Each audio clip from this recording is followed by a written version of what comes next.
What if everything you believed about getting old was wrong? Harold Thompson sat in his kitchen, the kind of silence that only years of habit could carve, wrapping around him like a worn quilt. The hum of the fridge was the loudest voice in the room, joined only by the clink of a fork against a chipped plate as he pushed around the last bite of reheated meatloaf. The old clock above the microwave blinked 6:03 p.m., reminding him it was still broken from the last power outage 2 months ago. He didn't bother fixing it. The truth was, nothing urgent ever needed timing anymore.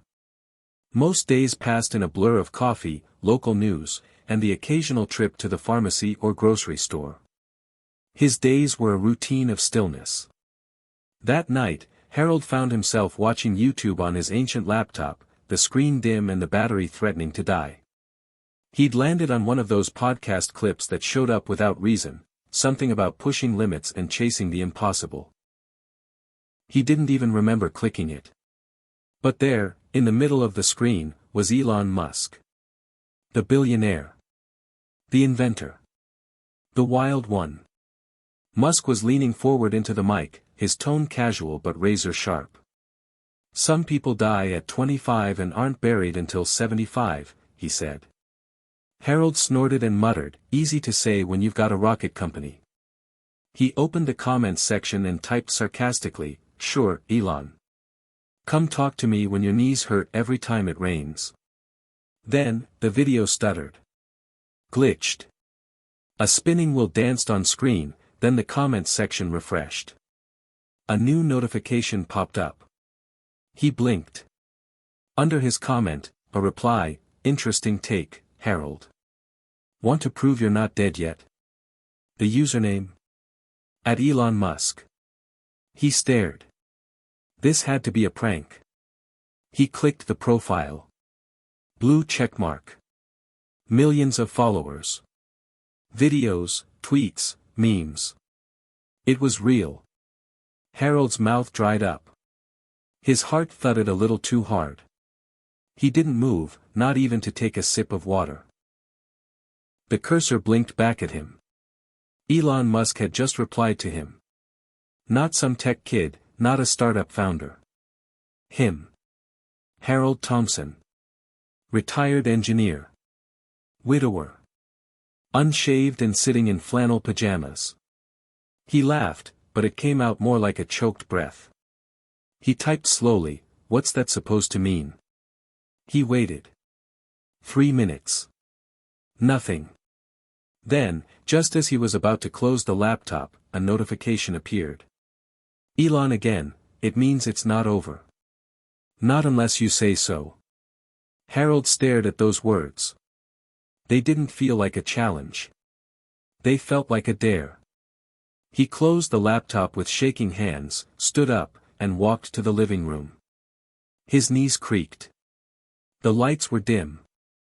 Photos of a younger man with darker hair, standing beside a beautiful woman and a grinning boy, lined the mantel.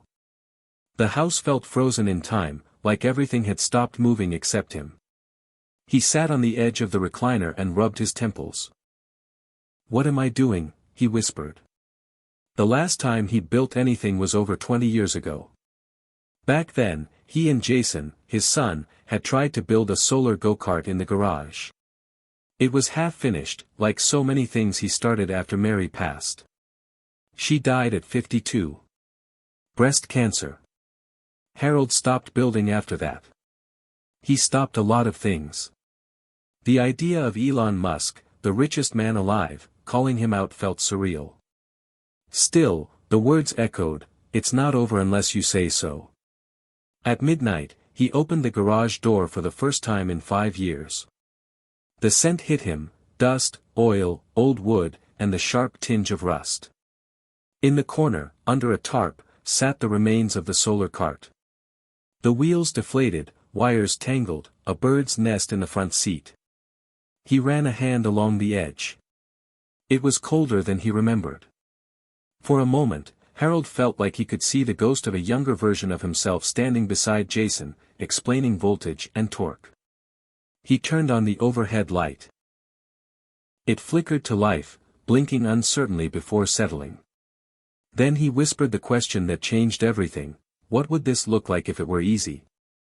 He'd heard Elon say that once too, in another clip. Not a slogan, more like a perspective shift. He said it was how he approached every problem. Harold said it again, louder this time. What would this look like if it were easy? He looked around the garage. There were tools. Old, but usable. Supplies. Manuals. Even the original blueprints for the cart, rolled up on a dusty shelf. He walked back inside, reopened the laptop, and created a new post on X, formerly Twitter. He attached an old photo of the cart with Jason at age 10, and wrote, "You dared me," at Elon Musk. "I'm starting today." He hovered over the post button.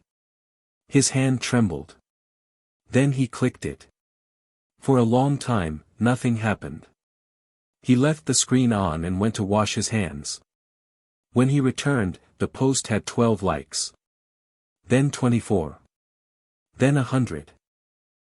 His jaw slackened. Comments rolled in. "Let's go, Harold. Make it happen, legend. Subscribed. I needed this today." Then another notification. Elon Musk had liked the post.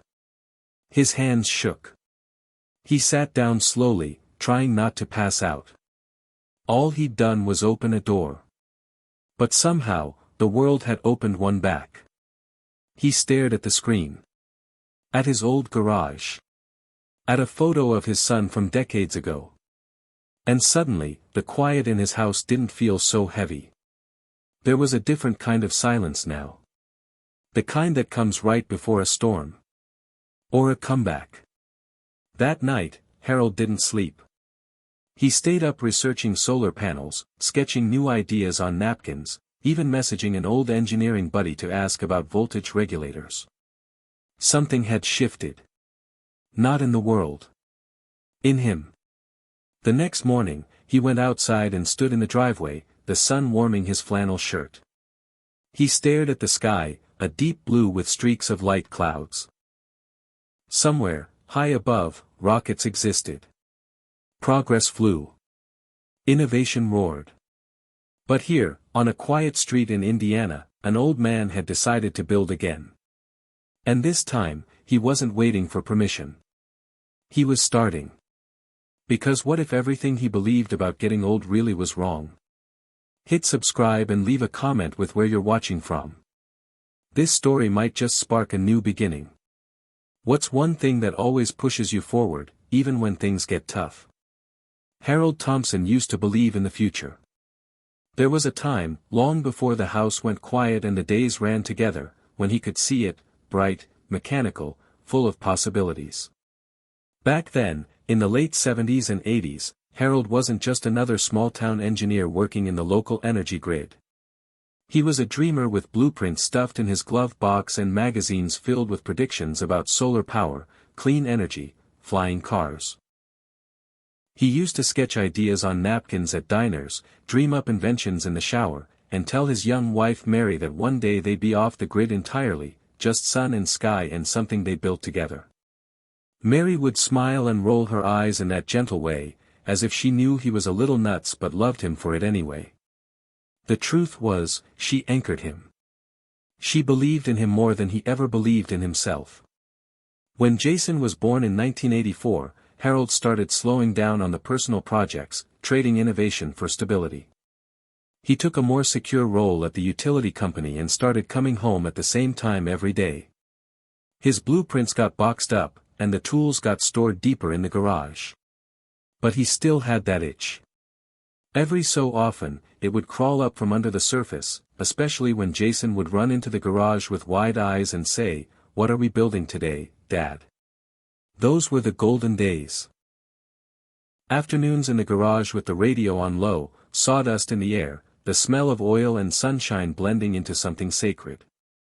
One summer when Jason was about 10, Harold decided they'd build a solar-powered go-kart together.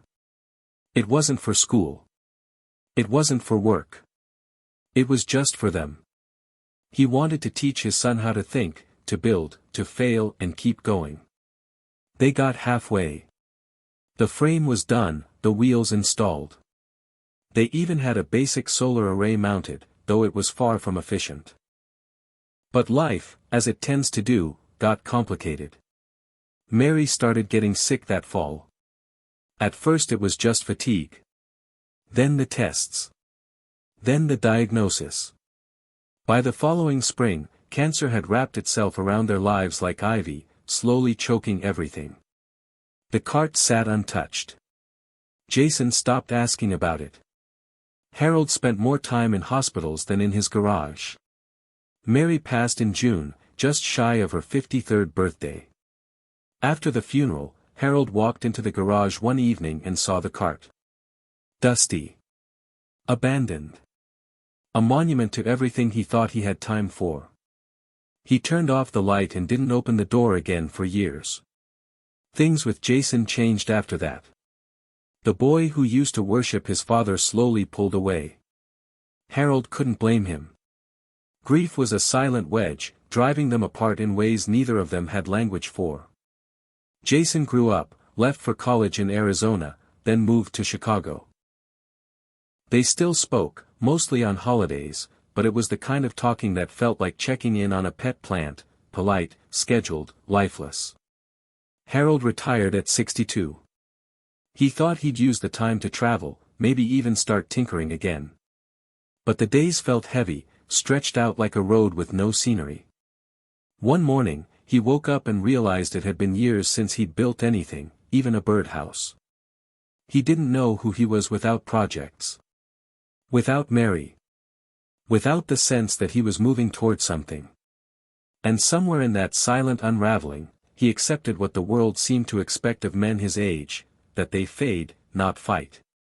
That they become spectators in the final act of life. So he did what he thought he was supposed to do. He watched the news. He trimmed hedges. He talked to the mailman about the weather. He nodded politely when neighbors asked if he was keeping busy. But every night, he would look out the window at the closed garage, and something inside him would ache like a phantom limb. The truth was, Harold never stopped being an engineer. He just stopped believing it mattered. Until Elon Musk replied. The strange thing was, it wasn't even what Elon said that shook him. It was that he said anything at all. That out of the billions of voices online, someone who launched rockets and built cars that drove themselves saw a 68-year-old man from Indiana and said, "Prove you're not dead yet." Not in cruelty. Not in mockery. But with challenge. With possibility. Harold hadn't felt seen in years. Not really. Not since Mary. Not since Jason was 10. And suddenly, with a few words on a screen, he felt something stir. A faint but familiar pull toward motion. Toward creation. That night after opening the garage and seeing the old cart again, he couldn't sleep. His mind kept flipping through memories like dusty index cards. The long weekend spent wiring circuits with Jason. The way Mary used to bring lemonade out and sit on the steps, watching them with tired eyes but a proud smile. The arguments over solar efficiency. The late-night debates about why batteries failed. Harold remembered the thrill of building not just machines, but connections. And now, somehow, he had a second chance. The next morning, he went to the basement and started digging through storage boxes. He found the old plans for the go-kart, hand-drawn with pencil on graph paper, yellowed at the edges. He smoothed them out on the dining table, ran a hand across the faded lines, and whispered, "Well, old friend, let's see if we can finish this." He logged onto his laptop again and scrolled through comments on his post. One caught his eye. A young engineer wrote, "I'd help you with wiring if you need it. DM me." Another said, "This reminds me of my dad." He gave up. "Don't you?" A woman in her 70s had written, "Harold, you've inspired me to try painting again. I used to be good." Harold read those messages over and over. He hadn't meant to inspire anyone. He'd only meant to do something that made him feel alive again. But maybe the two weren't so different. Maybe feeling alive could become inspiring. The truth hit him like a cold slap. He'd been waiting for the world to give him permission to matter again. But permission wasn't coming. Not from his son. Not from society. And certainly not from time, which moved forward whether he did or not. Elon's reply didn't give him permission. It gave him a mirror. A choice. To build again. Or to fade. And somewhere, under the ache of lost years and silent dinners, Harold decided he would not go quietly. He would wrench his legacy from the jaws of apathy. Not for the world. Not for fame. But for the boy in the garage who once asked, "What are we building today, Dad?" and never got an answer. He printed out a to-do list, wrote in shaky but determined pen, Step 1, clean the garage. Step 2, inventory tools. Step 3, assess solar array. Step 4, finish what we started. He looked at the list, took a breath, and added Step 5, call Jason. The hardest step of all. For now, he taped the list to the fridge, a declaration not just of tasks, but of identity. He was building again. Maybe not just a cart. Maybe something more. Something that could carry him, not away from the past, but forward into a new kind of future. The kind where age wasn't a wall but a foundation. The kind where Harold Thompson was not done, not by a long shot. It didn't happen all at once. That's the cruel thing about aging, it doesn't announce itself with fanfare or sirens. It seeps in, like water through a cracked window, slow and quiet until one day the whole room is wet and you're standing there wondering when the storm started. For Harold, it began with small things. His hands, once steady enough to solder wires the width of fishing line, had started trembling when he held a pen. His vision, corrected for years with reading glasses, now required squinting even with them on. He used to pride himself on remembering numbers, phone numbers, resistor values, conversion rates, but these days he had to write everything down. And there were the pills. Tiny plastic bottles lined up in the bathroom cabinet, each with its own instructions: take with food, take before bed, do not combine with alcohol, may cause dizziness. He didn't feel sick exactly, but he didn't feel well either. He felt faded. Like an old photograph left too long in the sun. The world didn't make room for men like Harold anymore. Not in the ways that mattered. He saw it every time he walked into the hardware store and the clerk asked if he needed help lifting something. Every time the young cashier at the grocery store spoke slowly, as if talking to a child. Every time his own son called and asked, "You sure you're doing okay on your own, Dad?" Not with concern, but with obligation. As if caring was another box to check off. The visits had grown fewer over the years. Jason would come around for holidays, sit stiffly in the living room, and make conversation like a man performing a chore. He never asked about the cart. Never asked about the garage. He talked about his job in finance, the traffic in Chicago, the cost of housing, and sometimes about his own son, who Harold had only met twice and who, as far as Harold could tell, barely knew he existed. Once, when Harold brought up an idea he had for a solar-powered lawnmower, Jason had smiled in that dismissive way and said, "You know they make those now, right? There's a company out in Germany that's way ahead." Then he changed the subject. Harold remembered that moment vividly. It was one of the first times he realized Jason didn't see him as an inventor anymore. Just an old man clinging to old tools and older dreams. The doctor had said something similar last year. After Harold mentioned he'd been getting dizzy when standing too fast, the doctor had smiled politely and said, "Well, Mr. Thompson, you're not 40 anymore. Take it easy. Don't overexert." That stuck with him. Don't overexert. Like his body was a fragile engine.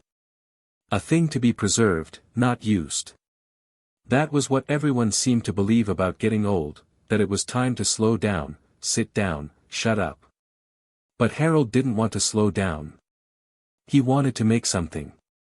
He wanted to feel that click of understanding when a problem finally unraveled. He wanted to be excited again. Still, it wasn't easy. After posting his photo and getting Elon's like, Harold had expected something inside him to shift permanently. He thought momentum would carry him. But motivation, he learned, is like a match. It burns hot and fast. It gets you to the garage, but it won't keep you there. The next morning, when he tried to take inventory of his tools, his back seized up as he bent to pick up an old voltage tester. He spent 20 minutes sitting on an overturned milk crate, breathing through the ache, cursing under his breath. The garage was messier than he remembered. Cobwebs in the rafters. Rust on the toolbox latches. A strange smell that was somewhere between mildew and regret. But he didn't stop. He started small. He reorganized the workbench. Cleaned the sockets. Took apart the motor casing to see what still worked. He made lists. Pages and pages of notes, half of which he couldn't read without squinting.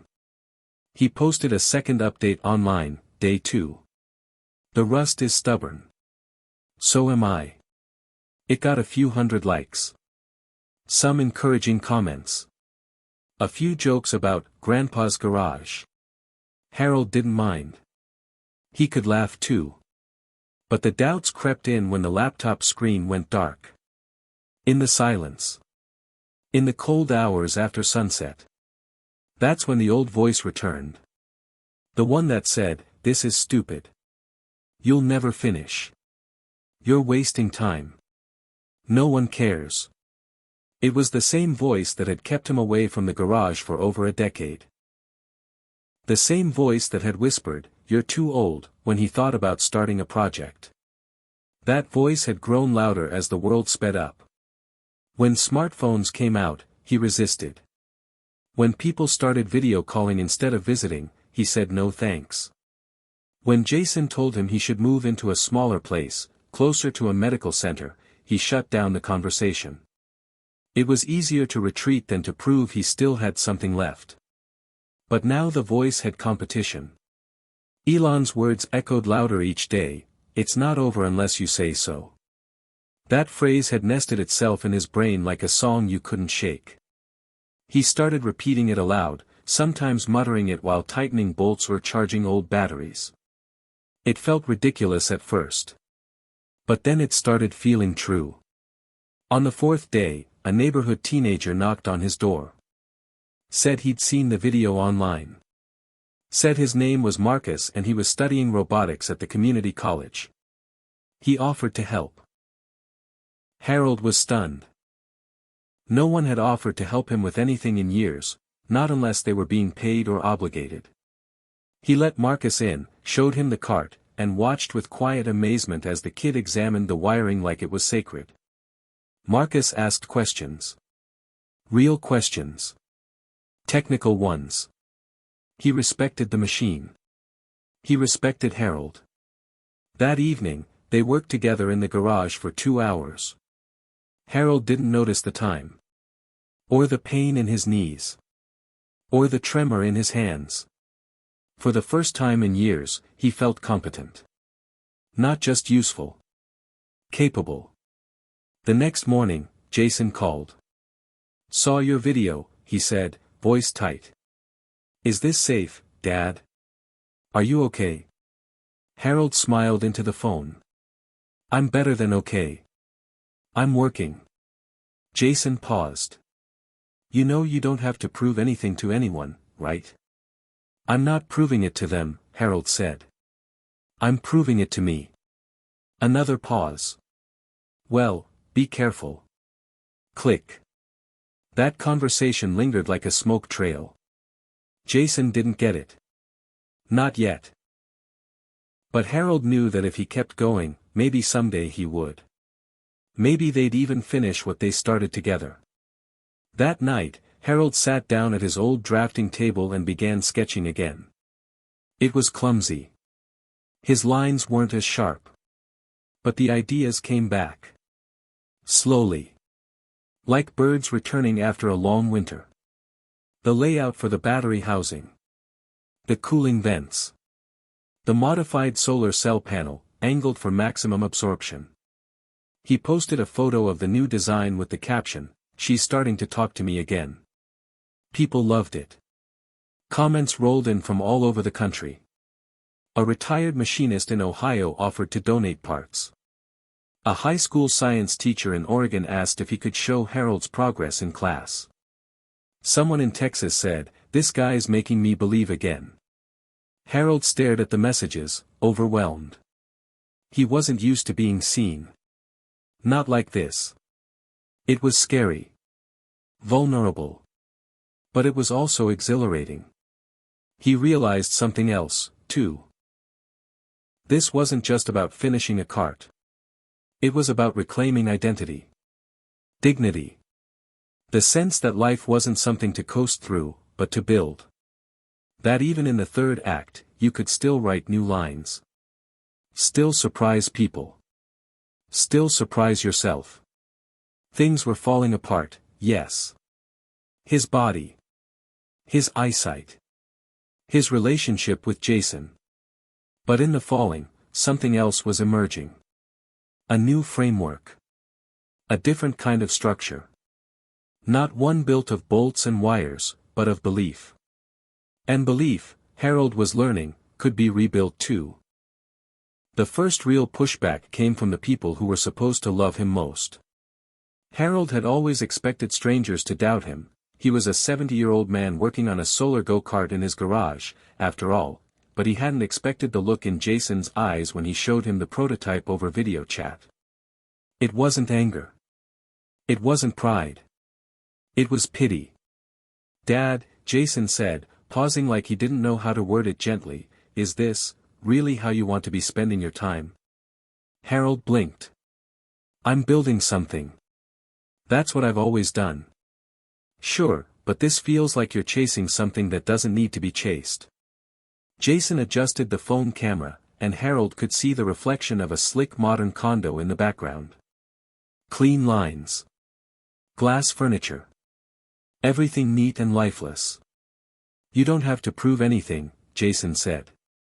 "Especially not to people online." "I'm not proving anything to them," Harold said slowly, choosing each word like a nail he had to drive. "I'm doing this for me. I'm doing this because I still can." Jason exhaled, long and heavy. "I just worry this is going to break your heart. Or your back." That part stung. Not because it was rude, but because it echoed the very fear Harold had been dragging around like a shadow. What if he couldn't finish? What if it was all just a spark in the pan, a last flash of heat before burning out? What if people were cheering for a story, not a man? That night, Harold sat in the dark garage, a single bulb swinging above him, the cart's half-exposed wiring glinting like veins. He ran his fingers along the frame, listening to the silence. The smell of dust and old rubber was comforting now, like the scent of something alive. He remembered Elon Musk saying once that people fear failure more than stagnation, but stagnation is the real death. That thought rattled around in his brain like a loose bolt. Maybe that was what Jason didn't understand. The cost of not doing this was higher than the risk of failing. The real tragedy would be to die with the cart still unfinished, the tools untouched, the fire buried under politeness and cautious conversations.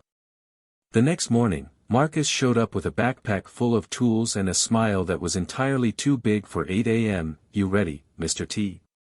Harold chuckled. "You keep calling me that, I'm gonna have to get a mohawk." They worked in rhythm now. Marcus brought energy. Harold brought precision. Together they chipped away at the problems, the warped axle, the outdated wiring, the battery mount that kept sliding loose. And bit by bit, they solved things. The work didn't go fast, but it went deep. There was a joy in the process, the kind of slow satisfaction that only comes from doing something with your hands, from making real what once only lived in your head. Still, the skepticism lingered. Not just from Jason. From others too. A neighbor named Linda, who had lived 2 doors down since the late 90s, stopped Harold on his way to get the mail. "Heard you're becoming a bit of a local celebrity," she said, half smiling. That little car of yours is famous now. It's not famous, Harold said. It's just getting a second chance. She laughed, light but edged. Well, I suppose it's good to keep busy. Better than sitting around waiting for the end. He smiled politely, but her words sat sour in his gut. Was that how people saw him? An old man tinkering with a toy, trying to hold back the tide. The next day he got an email from a local news station. They wanted to do a segment on the inspiring elderly inventor reigniting his dreams. Harold almost deleted it. The word elderly slapped him in the face. But then he thought, what if this wasn't about image? What if the story helped someone else dust off their dreams? He agreed. They sent a young reporter named Emily who reminded him of Mary in the way she asked questions, not just to fill air but to understand. Why now? She asked, microphone in hand, sunlight bouncing off the chrome of the cart. Why this project? Harold looked at the camera, then past it, into the hazy afternoon light spilling into the garage. Because people think we get smaller as we age. That we're supposed to shrink. But I don't feel smaller. I feel like I've got one more thing left to build. And I'm not gonna die wondering what it would have been. The clip aired 2 days later. It was only 4 minutes long, but it went viral. People reposted it with captions like "Real-life Tony Stark" and "Proof that dreams don't expire." Comments flooded in. Former students. Old co-workers. People from as far as Australia and Ireland and Brazil. One message stood out. It was from a man named Rick, a retired mechanic in Montana. I watched your interview, he wrote. Then I walked into my garage for the first time in 10 years. I cried. Then I started sanding down my old motorcycle. Thank you. Harold sat in front of the laptop, staring at that message. He didn't cry, but his throat tightened in a way he hadn't felt since the day Jason left for college. That night he dreamed of Mary. She was sitting on the steps of the garage again, lemonade in hand, sunlight in her hair. She didn't say anything. Just watched him work, nodding gently, like she used to. When he woke up, he felt more rested than he had in weeks. The cart was almost functional now. The motor worked. The panels held a charge. The wiring was clean. It still needed testing, fine-tuning, adjustments to the brake system. But it was close. So close it made his chest tighten just thinking about it. Marcus suggested they live stream the first full test. People would love it, he said. You've already got an audience. Harold wasn't sure. It felt vulnerable. What if it failed? What if it short-circuited or caught fire or just didn't move at all? But then he thought of the other people watching. The ones who were waiting not for perfection, but for proof that trying was still worth it. The test was scheduled for Saturday morning. Marcus set up a tripod. Harold wore a clean flannel shirt. He polished the old cart with an oil rag, like a man preparing for a parade. They titled the stream, "The First Ride." Thousands tuned in. Harold stepped into the seat slowly, feeling every creak in his knees, every ounce of weight in his body. Marcus handed him the simple controls they'd modified. Ready? He asked. Harold smiled. Been ready for 20 years. The stream counted down. 3, 2, 1. He pressed the accelerator. The motor whirred. The wheels turned. The cart moved. Slowly at first, just a few feet, then rolling steady down the driveway, the sun glinting off the panels, the wind brushing against Harold's cheeks like a blessing. He laughed. Not a polite chuckle. A deep, guttural, joyful laugh that startled even himself. The crowd online exploded. Comments flew like confetti. He's doing it. Go Harold go. This is the best thing I've seen all year. Jason called that afternoon. His voice was quieter. I watched the stream, he said. I didn't think it would work. Neither did I, Harold admitted. There was a pause. Then Jason said, I'm proud of you. The words landed like a chord in a long-forgotten song. Harold leaned back in his chair, the afternoon light filling the kitchen. For the first time in years, he felt full. Not just of purpose, but of peace. The cart was moving. So was he. The cart moved, yes, but not for long. The first 10 seconds had felt like a miracle. The wheels rolled, the sunlight hit the panels just right, and for one glorious, humming moment, Harold was no longer a retired widower in Indiana but a man flying on a machine he'd built with his own hands, powered by nothing but light and determination. He could hear the cheering from inside the house. Marcus had hooked up a speaker to read out live comments from the stream. He's rolling, one voice shouted. This is amazing, another screamed. Go, Harold, go. And then it happened. A sputter. A whine from the motor that sounded less like progress and more like a protest. Then a jolt, followed by a sudden, unmistakable clunk. The cart stopped. Dead in the middle of the driveway. The wheels locked. The entire machine gave a sad, shuddering sigh, like it had remembered its age and decided enough was enough. Silence followed. Harold sat there gripping the frame, blinking in the bright sun, not quite understanding what had gone wrong. He tried the accelerator again, nothing. The panel light flickered once and died. From the porch, Marcus winced. Kill the stream. Harold called. But it was too late. The comments were already rolling. Oh. Did it die? Battery problem. Man down. Harold stepped out of the cart slowly, painfully, suddenly aware of how ridiculous he must look, a grown man, white-haired and stiff, climbing out of what essentially amounted to a solar-powered toy in front of the world. His body felt heavier than it had in months.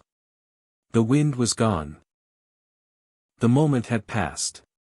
And in its place came something worse than failure, doubt. He walked back to the garage without saying much. Marcus followed, carrying his laptop like it was evidence from a crime scene. They sat in silence for a while, surrounded by the familiar smells of oil and wire insulation, listening to the occasional chirp of birds outside, as if the world hadn't noticed what had just happened. I think it was the battery relay, Marcus finally said. Or maybe a short in the switch array. Harold nodded. He didn't care. Not right then. All he could think about was the sound, the way the cart had whimpered to a stop like it had given up. Like it had finally agreed with every voice that ever said, "You're too old for this." "You okay?" Marcus asked. Harold looked at him and smiled, but it didn't reach his eyes. "Just winded. That's all." But he wasn't winded. He was humiliated. Because for a moment, it had felt like something real. Like the world had cracked open and let him back in. And then, just as quickly, it had slammed shut. The failure replayed in his head for hours. Not just the physical stall, but the emotional one. That feeling of excitement turning to disappointment. He'd had it before, when Mary's treatment stopped working, when Jason stopped coming home for holidays, when the idea of being an engineer became something he said in past tense. That night he didn't eat dinner. Just sat in his old recliner and watched an old documentary about the Apollo missions. At one point, the narrator quoted Elon Musk. It was from years ago, when SpaceX's third rocket failed mid-flight. The quote echoed in Harold's living room like it was aimed right at him. Failure is an option here. If things are not failing, you are not innovating. Harold closed his eyes. That word again, failure. He wasn't afraid of it, not really. He was afraid of wasting what little time he had left chasing something that might never work. But then again, wasn't not chasing it just another kind of waste? He thought of the man who'd emailed him after the news segment. Rick, the mechanic in Montana. I cried, he'd said. Harold wondered if Rick had picked up his tools again after the video failed. He wondered how many people had watched him stall and said, "See? I knew it." And worse, how many had watched and felt something in themselves stall too. The next morning, Harold walked back into the garage. The cart sat there quietly, like a dog waiting to be forgiven. Marcus showed up with coffee and didn't say much, just handed Harold a warm cup and started tinkering with the wiring. "Found the issue," he said after an hour. Relay was fine. It was the old fuse connector. Hairline crack. Shorted the system the second it heated up. Harold nodded. "Can we fix it?" "Already did," Marcus said with a grin. "And I updated the voltage regulator too. Should run smoother." Harold walked over, running a hand along the frame. "We'll try again. Tomorrow?" "No," Harold said. "Today." Marcus hesitated. "You sure?" Harold smiled, wider this time. "Elon's rockets failed 3 times before they flew. I've only failed once. I've got 2 more to burn." They didn't live stream the second test. No cameras. No comments. Just 2 people in a driveway, a machine, and the hope that something would hold. Harold climbed in again, every joint reminding him that time hadn't stopped. Marcus gave him a thumbs up. "Whenever you're ready." Harold pressed the pedal. The motor whirred, and stayed whirring. The wheels rolled. The cart moved. It didn't stall. It didn't falter. It hummed. It flew. Not fast, not wild, but steady. Harold let it carry him down the driveway, onto the quiet street, and around the cul-de-sac. He passed by Linda's house and saw her watching from her window. He passed the maple tree that used to shade Mary's garden. And then he made the loop and came back. When he parked, Marcus clapped so loudly it echoed. "You did it," he shouted. Harold smiled, tears welling up in the corners of his eyes. "No," he said softly. "We did it." That afternoon, Harold posted an update.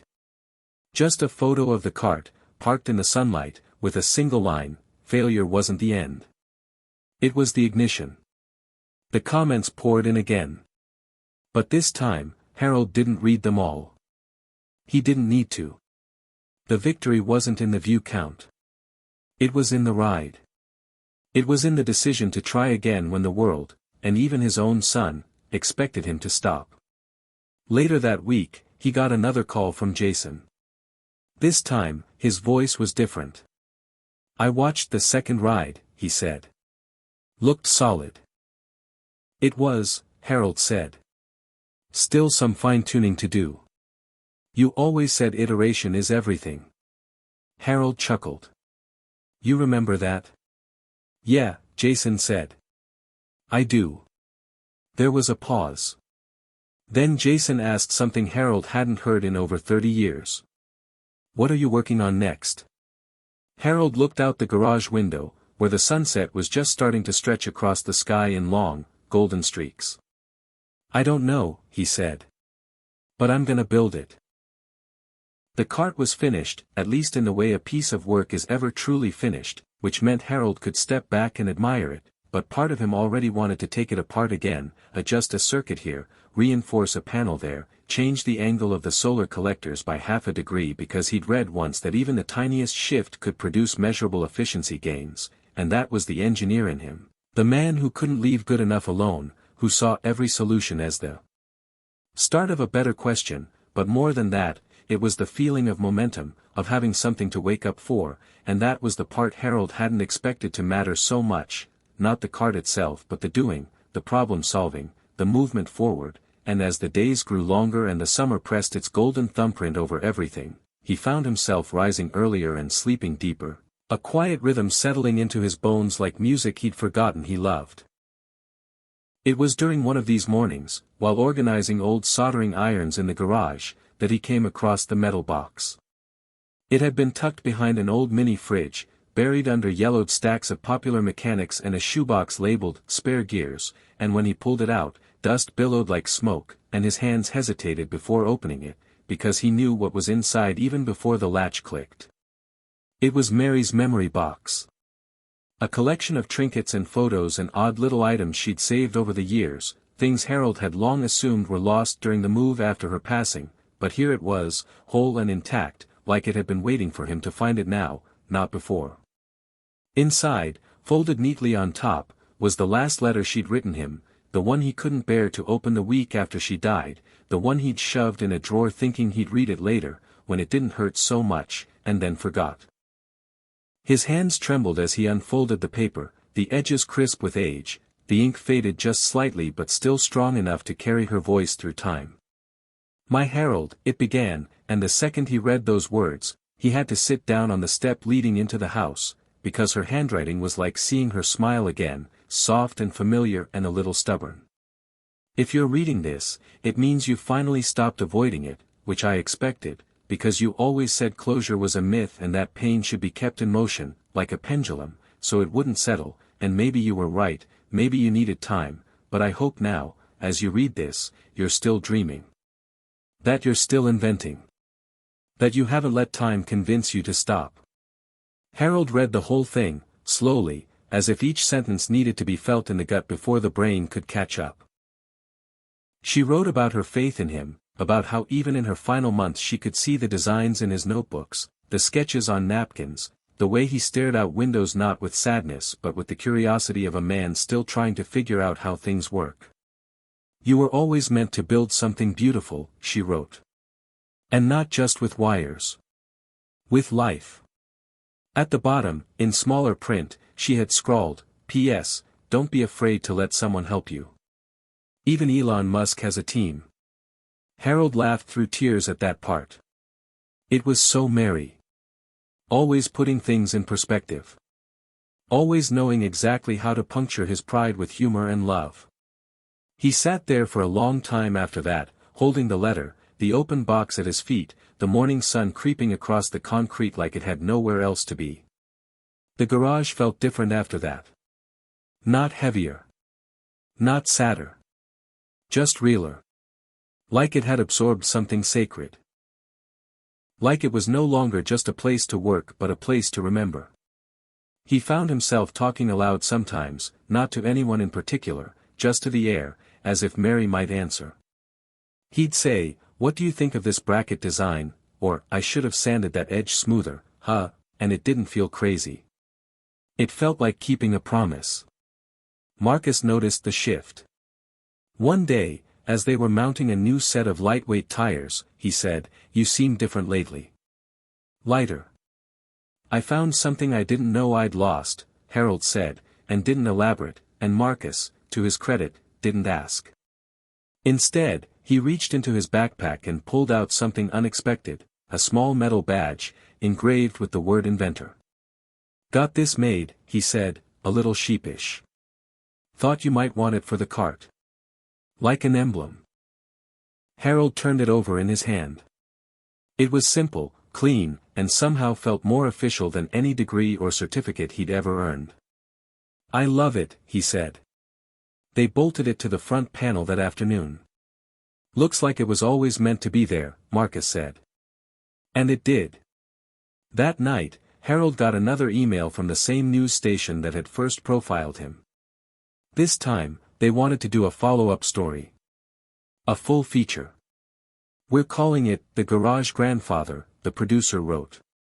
Harold grimaced at the name, it sounded more novelty than tribute, but agreed anyway. If his story helped someone else dust off a dream, it was worth it. The new segment was longer. They filmed over 2 days. They showed the build process, interviewed Marcus, even got drone footage of the cart gliding through the neighborhood. But the best part, the moment that made Harold feel something deep and electric, was when the interviewer asked, "What do you think Elon Musk would say if he saw this?" Harold didn't hesitate. "I think he'd say, 'What's next?'" And the truth was, Harold had been asking himself that same question. Because the cart had become more than a machine. It was a doorway. A beginning. Proof that the engine still ran, even if the parts creaked. Proof that the fire was still there, low and hot and ready to spread. After the segment aired, more messages came in. Teachers. Engineers. Veterans. Grandparents. People who had built things, lost things, dreamed things. One message came from a young man named Evan, who had dropped out of an engineering program after being diagnosed with early-onset Parkinson's. "I thought my future was over," he wrote. "But watching you, I think maybe it's just different now. Not gone. Just different." Harold read that message 5 times. Then he wrote back, "Keep building. Even if the tools change, your hands still matter." He started a blog that week. Called it Still Building. He posted sketches, reflections, old designs he never finished. Marcus helped set up a newsletter. Within a month, they had over 10,000 subscribers. Jason called more often now. Less cautious, more curious. He even mentioned flying out to visit, bringing his son along. "I think he'd love the cart," he said. "He's got that same curious streak you always had." Harold smiled. "I'd like that." And he meant it. Not just the visit. The idea of showing someone young that aging doesn't mean exiting. That relevance isn't tied to salary or screens but to motion. One night, after a long work session, Harold stood in the doorway of the garage, watching the moonlight glint off the cart's metal frame. He felt the cool air on his face, the way it smelled like earth and oil and something new. He thought about Mary. About the letter. About every piece of metal he'd ever shaped. Every diagram he'd ever drawn. He thought about Elon Musk. The way his voice had cut through the static of doubt. "It's not over unless you say so." And he thought, maybe the biggest invention of his life wasn't a machine. Maybe it was the simple act of refusing to disappear. It was a Thursday morning when the email arrived, tucked between an ad for orthopedic shoes and a newsletter from the town's historical society that Harold always meant to read but never did. The sender address didn't stand out at first, just a string of initials and a Tesla domain, but when he opened it, something in his chest stopped moving. The subject line read simply, "Regarding your solar vehicle project." For a full minute, he stared at it without opening it, the way you might stand in front of a door you're afraid to walk through, heart tight, palms warming. It could have been anything. A scam. A polite brush-off. A legal notice for using the word Tesla in a blog post. But it wasn't. When he finally clicked it, the message was short, direct, and almost too casual for how much it rattled him. "Hi Harold. My name is Danny Reyes. I work on sustainable mobility integration at Tesla. One of our engineers shared your story after seeing it on the news, and we were really moved by your project. Would you be open to a quick call? No pressure. We just think what you're doing matters." He reread the words 3 times. Tesla. They had seen it. Not just someone from somewhere, but them. For a moment, the walls of the garage felt smaller, like they were folding in to whisper, "You're not invisible anymore." Marcus came over later that day, whistling like always, backpack slung over one shoulder, and Harold didn't wait. He held out the phone with the email open. "Look." Marcus read it once. Then again. His eyebrows lifted like they were trying to leap off his face. "This is from Tesla." "That's what it says." "Holy, Harold, this is huge. It could be nothing. Or it could be everything." Harold laughed, but his stomach was a knot. "They said they just want to talk." Marcus was already pulling out his laptop. "You're gonna need a headset. And a decent camera. Maybe even a background that doesn't look like we live in the 60s. The 60s were the last time things made sense," Harold muttered. No offense to the future. But secretly, he was nervous. Not about the tech, he could handle a video call, but about what it meant. Someone had looked at this project, this rebuilt relic in his garage, and thought it mattered. Not as nostalgia, but as innovation. They scheduled the call for Friday at 3 p.m. Pacific Time, which meant 6 p.m. in Indiana, just enough time to clean the garage, tuck away the tools, and pace for a full hour beforehand. At 5:59, Marcus clicked the Zoom link and gave Harold a thumbs up. The screen flickered, and there she was, Dani Reyes, early 30s maybe, dark hair, sharp eyes, speaking from what looked like a Tesla office with minimalist furniture and a wall-sized schematic of a charging grid behind her. "Hi, Harold," she said, smiling easily. "Thanks for making time." "I should be thanking you," Harold said, trying not to sound like a man who was gripping his chair like a lifeline. Dani leaned in slightly. "We saw your build. The solar-powered cart. The live stream, the blog. It's gotten around here more than you'd expect." "Really? You're kind of, well, inspiring." Harold tilted his head. "Because I'm old." She didn't flinch. "Because you didn't stop. Most people do. But you kept building. That means something around here." Harold glanced at Marcus, who was pretending not to listen but was absolutely listening. Dani continued. "A few of our interns had this idea. We do community partnerships sometimes, mentorships, collaborations, even small grants for independent projects. When they showed your story to one of our senior engineers, it hit home." "Why?" "Because he used to race solar carts in college. Said your design reminded him of his first prototype. He called it elegant."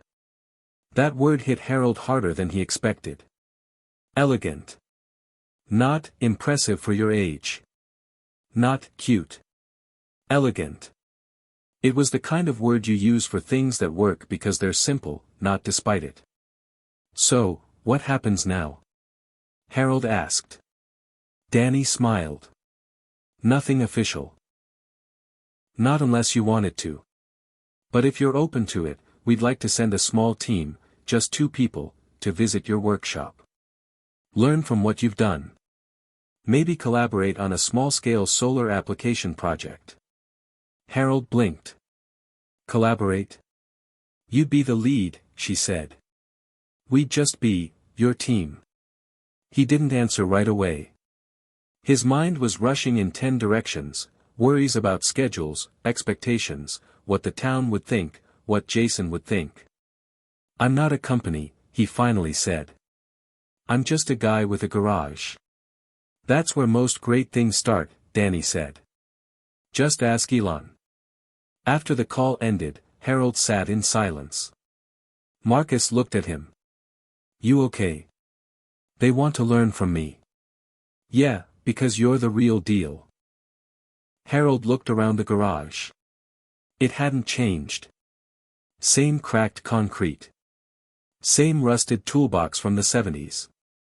But now it felt like the center of something again. Not a place to end up, but a place to begin. That night he called Jason. "You're not gonna believe this," he started. He told him everything, the email, the call, the offer. There was a pause on the other end. Then Jason said, "Dad, that's amazing. You don't think it's weird?" "No," Jason said. "I think it's earned." The next day, Harold said yes. Within a week, 2 engineers, Sasha and Dev, arrived from California, both in their 20s, both sharp, curious, and respectful. They didn't treat Harold like a mascot or a novelty. They treated him like a peer. They asked questions. Took notes. Talked shop. Dev examined the cart's layout and said, "You used heat shielding under the controller array. That's really smart.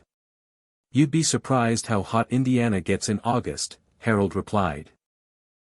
Sasha added, "Your wiring works cleaner than half the stuff I've seen in prototyping labs."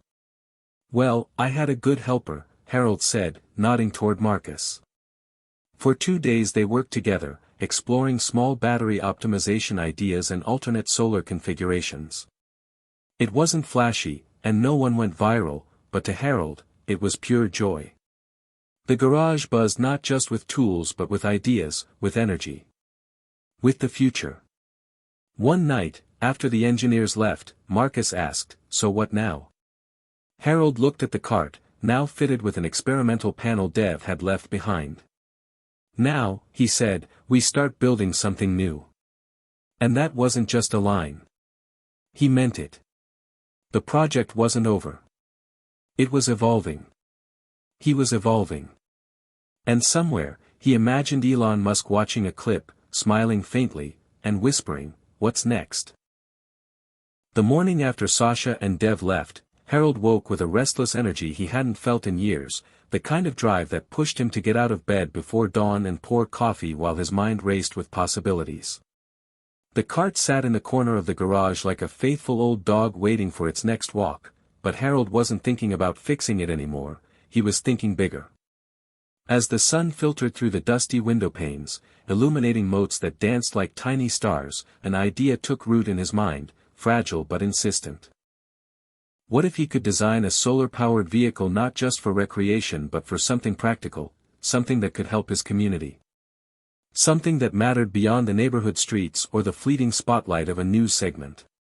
It was the kind of thought Elon Musk often talked about, the kind that made you look past what was easy or comfortable and ask, how do I solve a real problem? The problem Harold had in mind was close to home, the elderly neighbors in his town who struggled with transportation, the ones whose driving days were over but who still needed to get to doctor appointments, the grocery store, the pharmacy, and sometimes just out for a breath of fresh air. Public transit was sparse and unreliable. Ride-sharing apps felt confusing or expensive to many. What if a small, solar-powered community vehicle could fill that gap? Something simple, safe, and affordable. Harold sketched it out on a scrap of paper, rough lines and circles that hinted at a tiny, enclosed electric cart powered by solar panels integrated into its roof. It would be slow, but steady. Quiet, but sturdy. Environmentally friendly, and most important, designed for ease of use. He thought of the women who walked slowly down Main Street, their faces tired but hopeful, and the men who tinkered with old engines in their driveways, nodding at his sketches as if remembering their own youthful dreams. Harold shared the idea with Marcus over breakfast, and Marcus's eyes lit up. "That's huge, Harold. Like, way beyond a project. This could actually change lives. It needs to be simple enough that anyone can use it. No confusing controls, no complicated charging stations." Marcus nodded. "Solar charging makes it kind of self-sustaining too. Low upkeep." Exactly. Harold felt a surge of purpose, the way he had decades ago when he first dreamed of creating something that mattered. But this time, it wasn't about proving anything to the world. It was about giving back. Over the next few weeks, Harold dove into research with a newfound intensity, reading everything he could about solar technology, electric vehicle design, and community transportation needs. He reached out to local senior centers, gathering feedback about what people wanted and what their limitations were. Many wanted independence but feared the dangers of traffic or complicated gadgets. Harold sketched, erased, and sketched again, refining the design into something elegant but practical, something that could roll off a modest assembly line or even be built in small batches in local workshops. He posted updates on his blog, Still Building, and the response was electric. Dozens of readers chimed in with suggestions, encouragement, and stories of their own struggles with mobility. One woman wrote, "My husband can't drive anymore, but he still wants to get out and see the world. This sounds like hope." Another said, "You're making me believe that age isn't the end but a new kind of beginning." The support stoked Harold's fire. One afternoon, while he was sketching the solar roof's layout, his phone buzzed with a message from Danny Reyes at Tesla. "Love the concept. We'd like to talk about a potential pilot program." Harold's heart leapt. Tesla wasn't just watching, they wanted to get involved. The next call was filled with technical discussions, potential funding, and a plan to assemble a small advisory group, including Harold, Marcus, and a few engineers from Tesla. Harold felt out of place at first, sitting in virtual meetings with professionals decades younger, talking about materials, regulations, and manufacturing constraints. But Danny was quick to remind everyone, Harold's perspective is what grounds this project. We need his lived experience and his connection to the community. It was a reminder that age brought wisdom, not weakness. Weeks turned into months. The solar cart prototype began to take shape in Harold's garage, evolving from sketches to 3D models to actual components being fitted and tested. Marcus became an indispensable partner, his youthful energy balancing Harold's cautious precision. They tested batteries, tweaked circuits, and even held small focus groups with local seniors, who laughed and cheered as they took the prototype for slow, careful spins down quiet streets. One morning, as Harold sat watching the sun glint off the polished panels, he caught himself thinking, I'm not just building a vehicle, I'm building connection. It was more than engineering. It was about community, resilience, and hope. Then came a surprise, an invitation to speak at a local technology conference. Harold balked at first. Public speaking? At his age? But Marcus nudged him gently. You've got a story no one else can tell. And people need to hear it. When the day came, Harold stood before a crowd of engineers, entrepreneurs, and students, the lights bright and the room buzzing with anticipation. He told them about the cart, about Mary's letter, about the email from Tesla. He shared the new project's vision, a solar-powered vehicle designed not just to run on electricity but to run on the belief that age doesn't mean invisibility. As he spoke, Harold saw nods and smiles. He felt a warmth that wasn't just from the spotlight but from the recognition that his voice mattered. After the talk, a young woman approached him. Hi, Mr. Jenkins. I'm Claire. I'm working on community health initiatives, and I think your project could be a game changer for our clients. Harold smiled. Tell me more. Claire described partnerships with senior centers, grants, and outreach programs eager to support mobility innovations. Harold realized this idea had grown beyond his garage. It was becoming a movement. Back home, Marcus surprised him with a framed print of Elon Musk's quote, "When something is important enough, you do it even if the odds are not in your favor." Harold hung it above his workbench, a daily reminder of the spark that had reignited his life. Yet doubts lingered in quiet moments. Could he really pull this off? Would his health hold? Would the town accept it? But then he remembered Mary's letter, her unwavering belief in him. He remembered Danny's words about needing his perspective. And he remembered Elon's voice challenging the limits of what was possible. One evening, as he sat under the porch light watching the stars blink awake, Harold whispered to the night, "This is just the beginning." And somewhere deep inside, he knew it was true. The morning of the first road test dawned cool and clear, the sky a brilliant blue stretching endlessly over Harold's small town.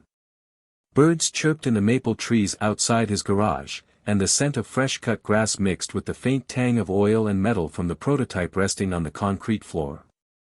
Harold's heart hammered in his chest, not from fear exactly, but from a mix of anticipation, hope, and the kind of nervous energy that comes with stepping into the unknown.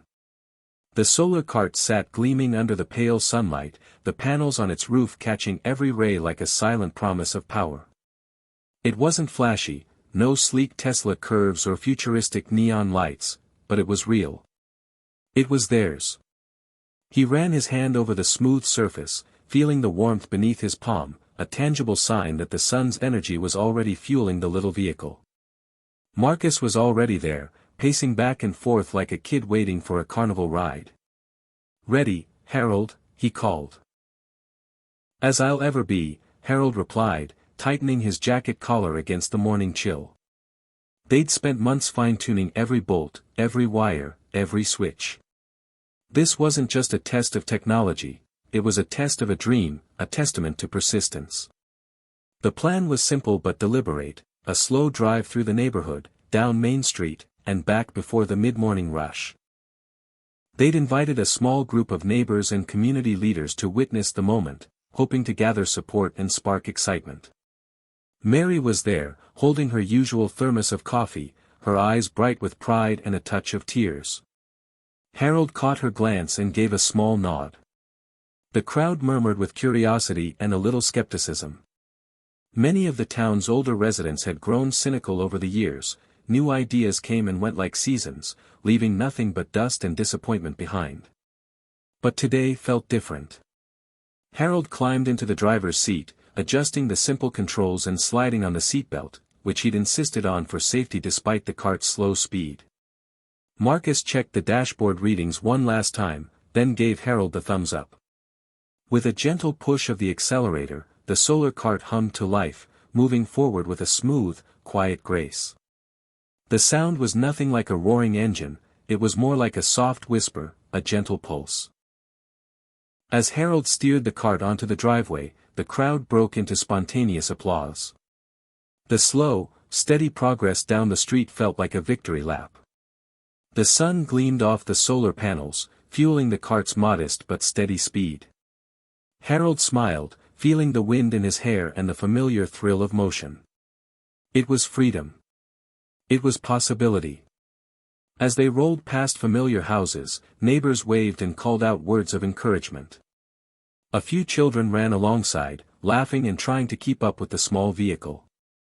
Harold's eyes misted with emotion. This wasn't just a test, it was a celebration of life's second chances. At the corner of Main and Elm, they stopped briefly for a quick battery readout and some data logging. Danny Reyes had sent a message wishing them luck, and Harold felt connected across miles to the team at Tesla, to the young engineers who believed in this project, and most of all, to the man whose radical vision had sparked this entire journey. Elon Musk. The cart's dashboard showed steady performance, energy output matching predictions, no glitches, no unexpected problems.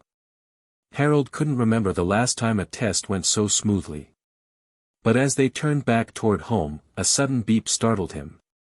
A warning light flashed on the control panel. Harold's heart skipped a beat. Marcus leaned over to look. Looks like the charge controller is overheating. Can we keep going? Harold asked, gripping the wheel tighter. Not safely. We should pull over and cool down for a bit. The cart coasted to a gentle stop at the curb. The crowd grew quiet, sensing the tension. Harold felt a pang of disappointment, but he pushed it aside. This is part of the process, he told them aloud. Every problem is a step forward. As the cart cooled, Marcus pulled out his phone and started calling engineers, troubleshooting options, and making notes for the next iteration. Harold watched the sky, grateful for the sun still shining strong, its energy waiting to be harnessed again. The pause gave Harold a moment to reflect on the journey that had brought him here. The lonely years, the regrets, the days he thought it was too late to matter. And now this, a community gathering to witness a dream take shape, powered by persistence, powered by the sun, powered by hope. Mary approached and placed a hand on his shoulder.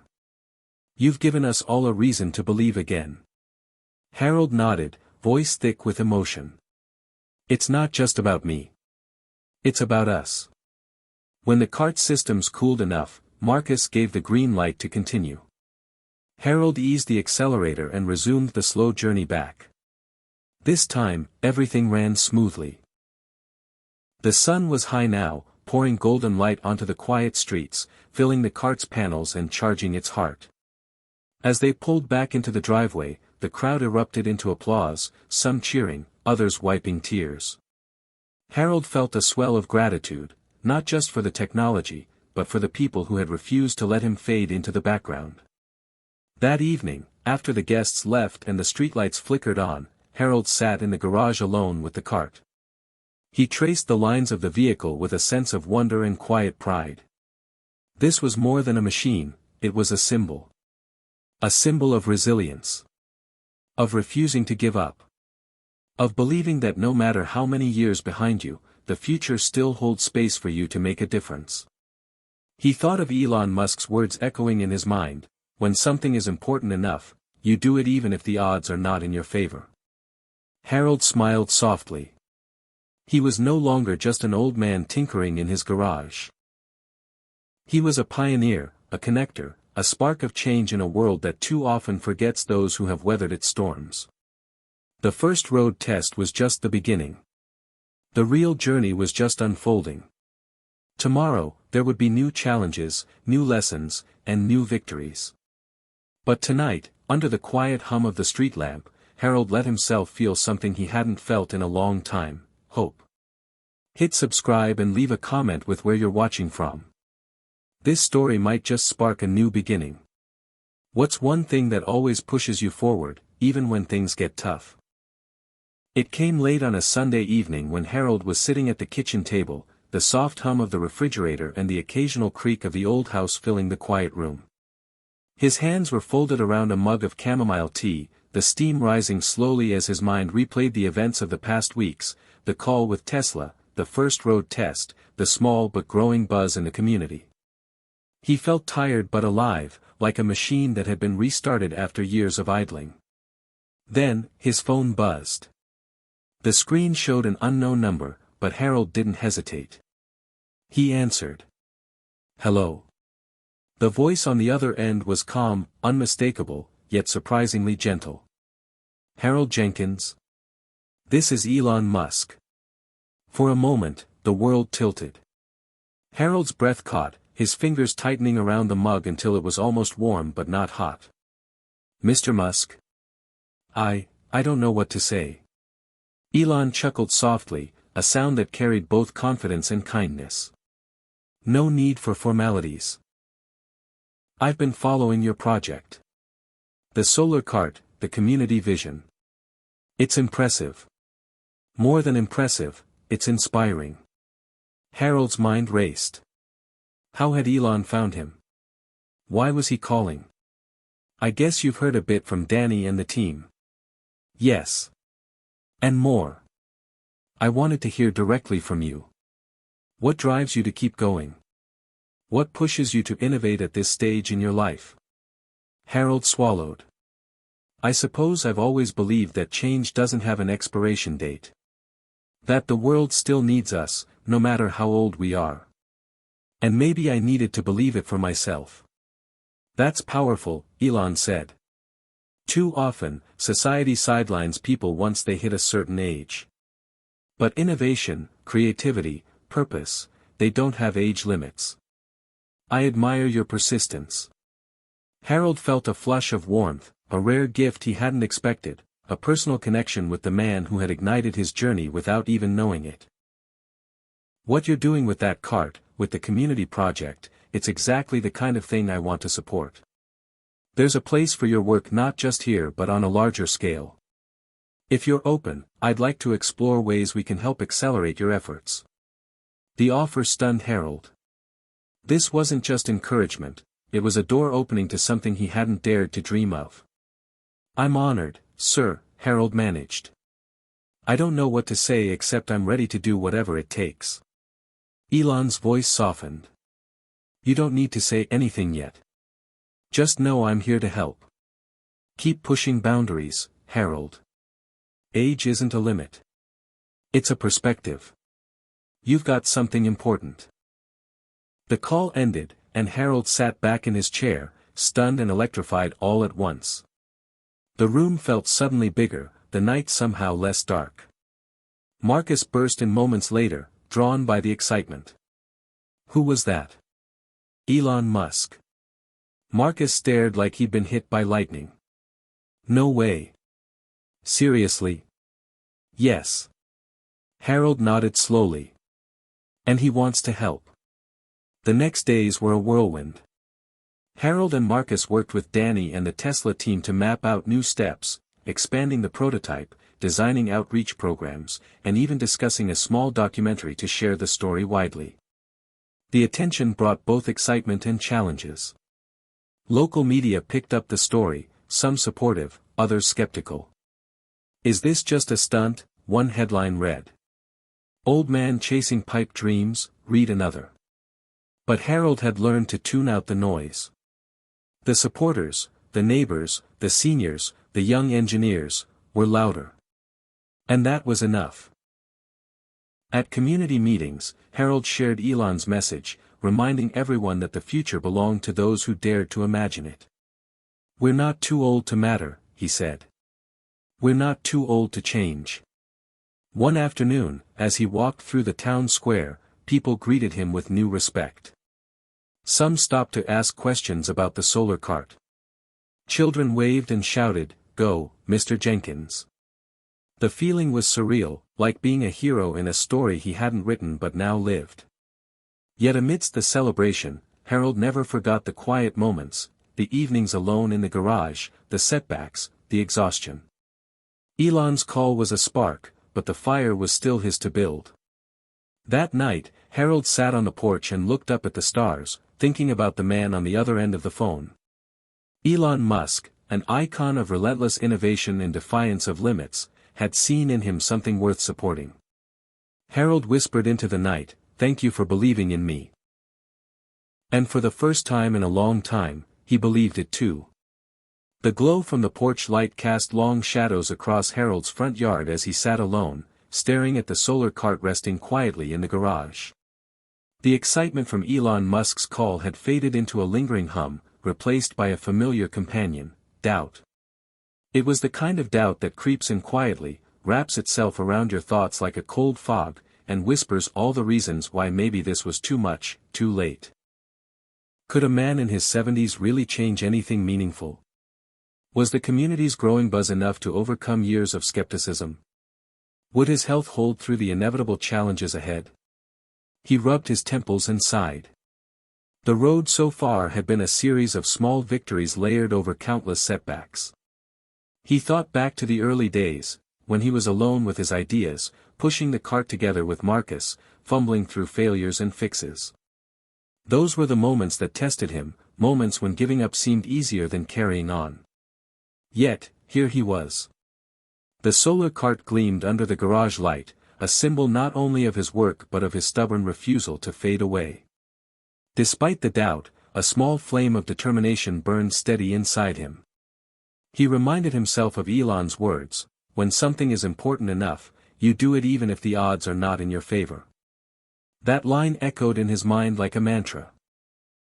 If Elon Musk could launch rockets into space and build electric cars that changed the world, Harold could at least try to bring some light to his corner of the world. The next morning, Harold shared his worries with Marcus as they walked to the local diner for coffee. Marcus was younger, full of energy and fresh ideas, but he understood the weight of uncertainty that came with age and responsibility. "You're not alone in this, Harold," Marcus said, stirring his black coffee thoughtfully. "Everyone feels that way at some point. The trick is to let the doubt fuel your focus instead of crushing it." Harold nodded. "I just don't want to let people down, especially the folks who've put their faith in us." "Then don't," Marcus replied firmly. "Keep showing up, keep building, keep pushing. That's what matters." The diner buzzed with morning chatter, the aroma of bacon and fresh toast filling the air. Harold felt a flicker of hope in the familiar setting. A reminder that life continued, full of simple moments that mattered. At the workshop that afternoon, they dove into testing the latest solar panels, adjusting the circuitry to improve efficiency. The work was tedious but rewarding. With each tweak, the cart ran smoother, the battery life stretched longer. Harold felt the power of small progress pushing him forward. Yet, not all challenges were mechanical. At a town hall meeting, a few voices raised doubts about the project's feasibility. "Why waste time on something that won't last?" one council member said. "We have bigger problems: roads, healthcare, housing." Another echoed, "Isn't this just a hobby for an old man?" The room grew tense. Harold's stomach twisted, but he stood up and addressed the crowd with steady resolve. "I understand your concerns. This isn't just about a vehicle. It's about restoring independence, dignity, and connection to those who often feel forgotten. It's about community." A few heads nodded, others remained skeptical. The tension was a reminder that change was never easy. Back home, Harold found solace in letters from supporters, strangers who had read about the project online and reached out with encouragement. One woman wrote, your story gave me the courage to start painting again after 70. Another shared, my husband and I want to volunteer to help with your outreach. These words were lifelines, affirmations that Harold's journey was not solitary. Late one night, after hours of work, Harold sat at his desk scrolling through Elon Musk's interviews and speeches, searching for motivation. Elon's voice, filled with boldness and urgency, reminded him to dream bigger, to refuse limits. Some people don't like change, Elon said in one clip. But you need to embrace it if you want to create a better future. Harold felt a renewed spark. Maybe the doubts would never fully disappear, but he could choose how to respond. With a deep breath, he penned a blog post titled "Why I'm Not Giving Up," sharing his struggles and determination openly. The post resonated widely, garnering comments from around the country.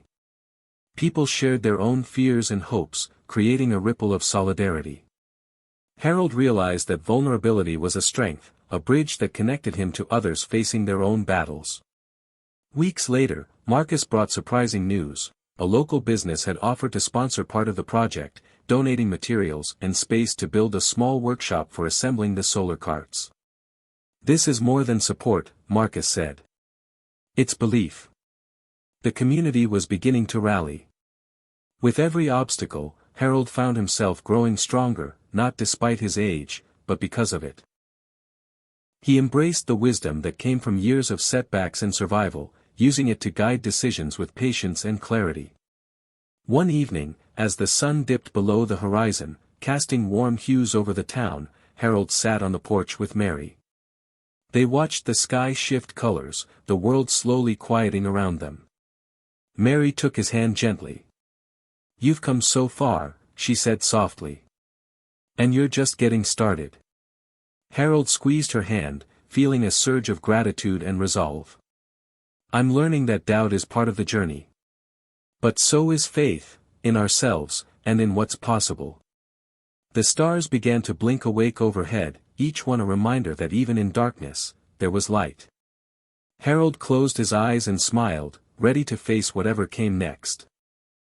The morning sun filtered through the dusty windows of the newly expanded workshop, casting golden beams across benches cluttered with tools, wires, and scraps of solar panel glass.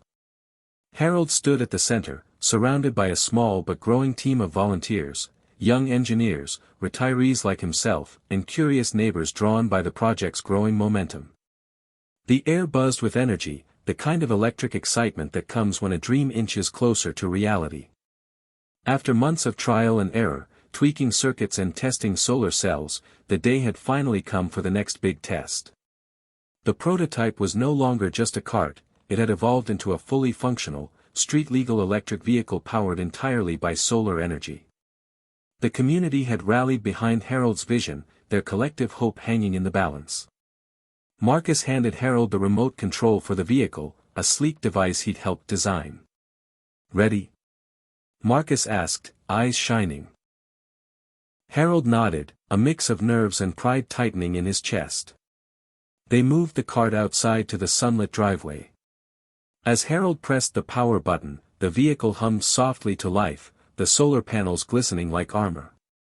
The first few feet were tentative, a slow crawl forward, but then the cart glided smoothly down the driveway, its silent motor purring with promise.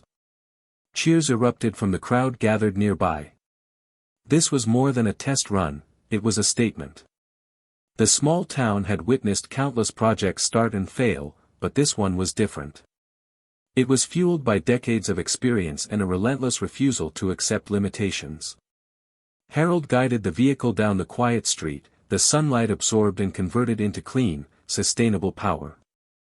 For the first time, the technology wasn't just an idea or a prototype, it was a working reality, capable of real-world impact. But the breakthrough wasn't only technical. It was deeply personal. Standing beside Harold, Mary's eyes glistened with tears as she whispered, "You did it." He felt the weight of years, the disappointments, the loneliness, the battles with self-doubt, lifting in that moment. The solar vehicle was a beacon, a physical embodiment of hope and transformation. As the day unfolded, news spread quickly beyond the town. A regional newspaper picked up the story, highlighting the project's potential to revolutionize sustainable transport for small communities and seniors alike. The article quoted Elon Musk's message of encouragement, underscoring the idea that innovation knows no age. Calls and emails began pouring in, offers from universities, grants from environmental organizations, invitations to speak at conferences. Suddenly, Harold was no longer just an old man with a garage project, he was a symbol of what could happen when courage met opportunity. Yet even with the excitement, Harold remained grounded. He knew that this was only the beginning. The road ahead would be long and full of obstacles, but the breakthrough had confirmed something vital: his vision could move the world, one small step at a time. That evening, Harold and Marcus stayed late, reviewing data from the day's tests. They analyzed efficiency metrics, battery performance, and the vehicle's handling, looking for areas to improve. Marcus grinned, "We're onto something big, Harold. I can feel it." Harold smiled back, feeling the familiar surge of purpose. He was no longer fighting to prove he could still matter. Instead, he was building a legacy, one powered by sunlight, determination, and a refusal to fade quietly into the night. Before heading home, Harold stepped outside and looked up at the sky. The stars twinkled above like distant promises. He thought again of Elon Musk and the chain of unlikely events that had led him here, from lonely days tinkering in a cold garage to this moment of shared triumph. The journey was far from over, but for the first time in a long time, Harold felt something he hadn't felt in years: unstoppable. Just as the excitement from their breakthrough began to settle into a steady rhythm of progress, Harold found himself staring down a new challenge, one that no amount of solar power or innovation could simply outpace. It wasn't a technical problem, nor a lack of funding. It was resistance from people who didn't want to believe that an old man and his ragtag team could change the world. It started small. A few dismissive comments at town meetings, whispered doubts from longtime neighbors, snide remarks from skeptical locals. "It's a nice hobby, Harold, but you're chasing pipe dreams. Let the young folks handle this stuff." At first, Harold tried to brush it off. He knew that change often stirred discomfort, that fear of the unknown was a natural human instinct. But the resistance grew louder, more pointed. Local business leaders worried about investment in what they called unproven technology.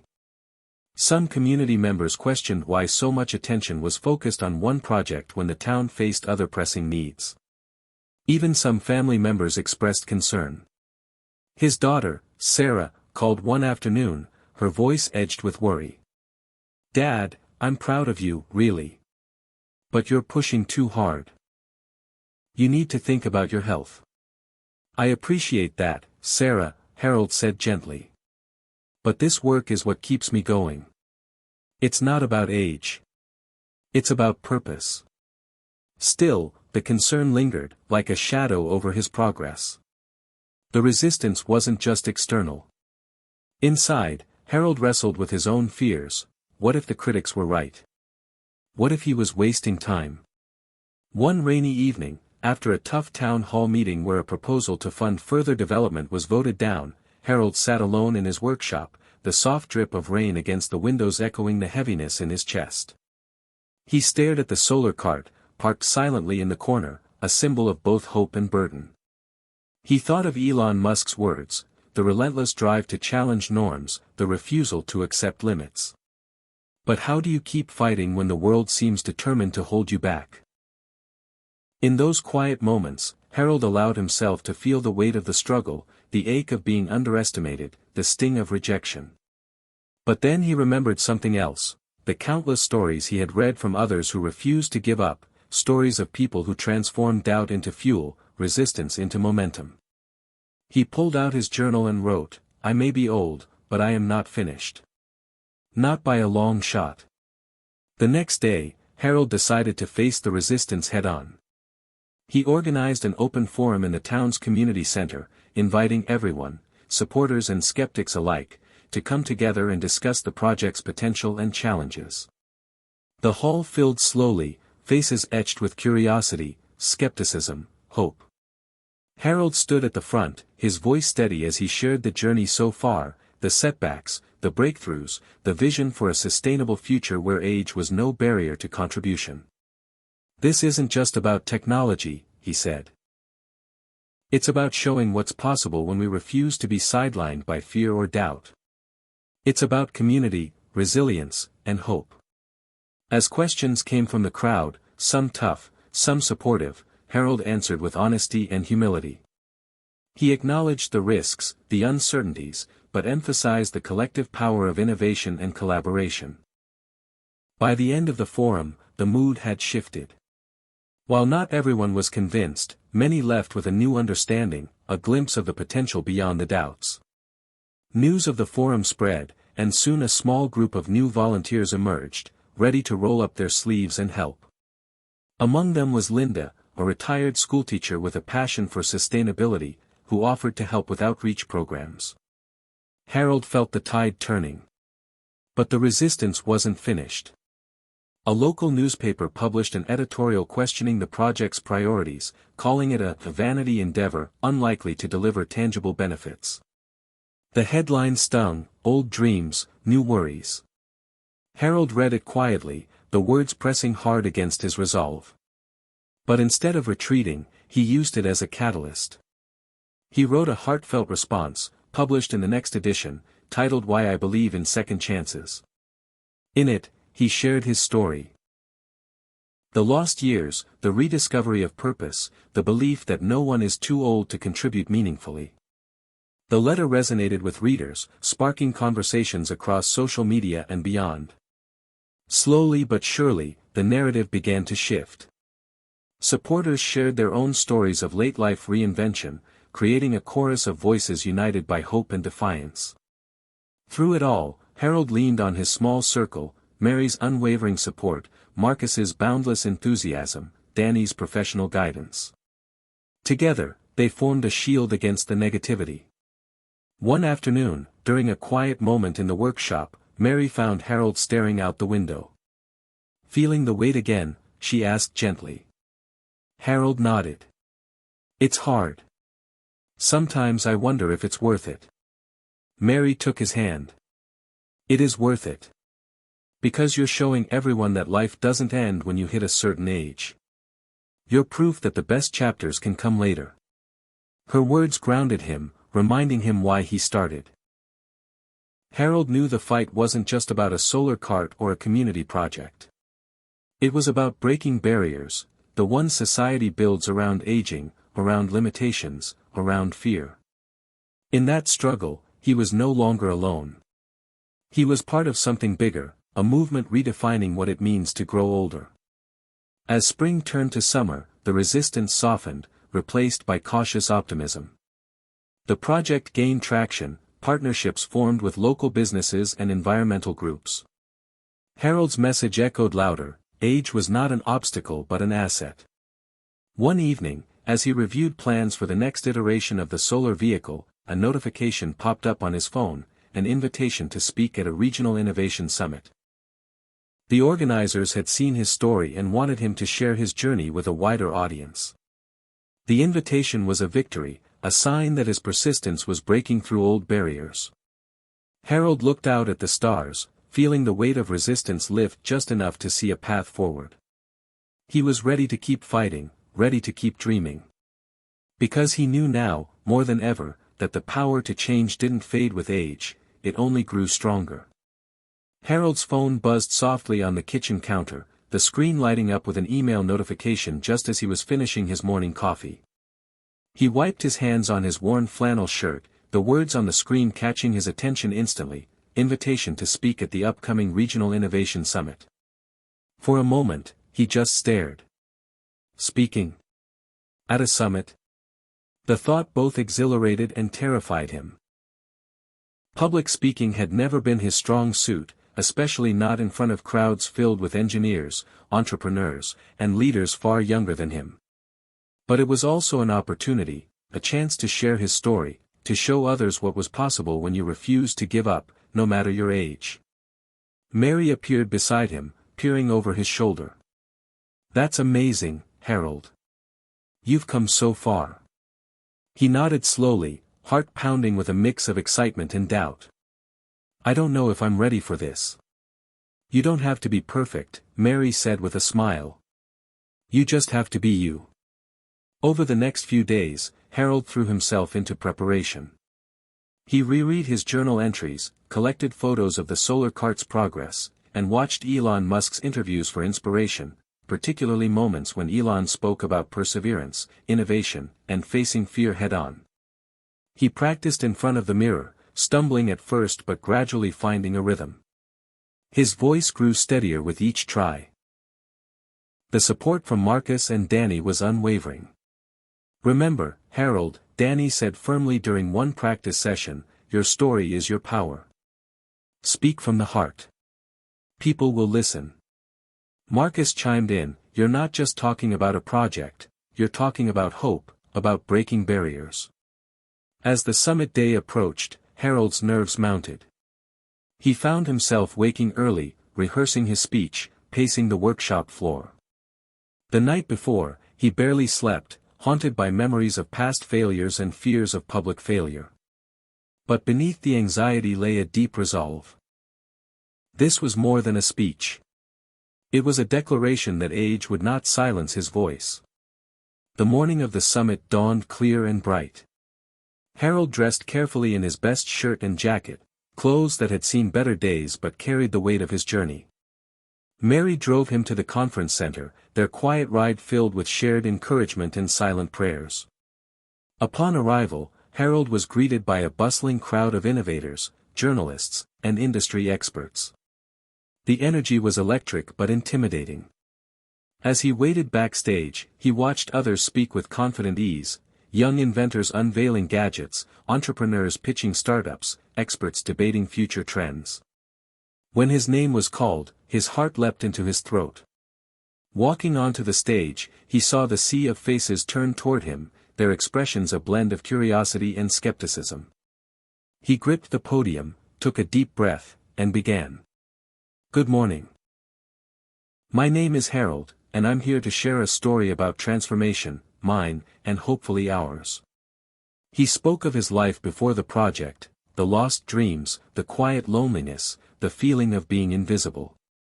He described the moment he heard Elon Musk's words and decided to fight back against the fading. He told them about the solar cart, how it began as a simple idea, fueled by stubborn hope and the refusal to accept limits. As Harold spoke, he saw the faces soften.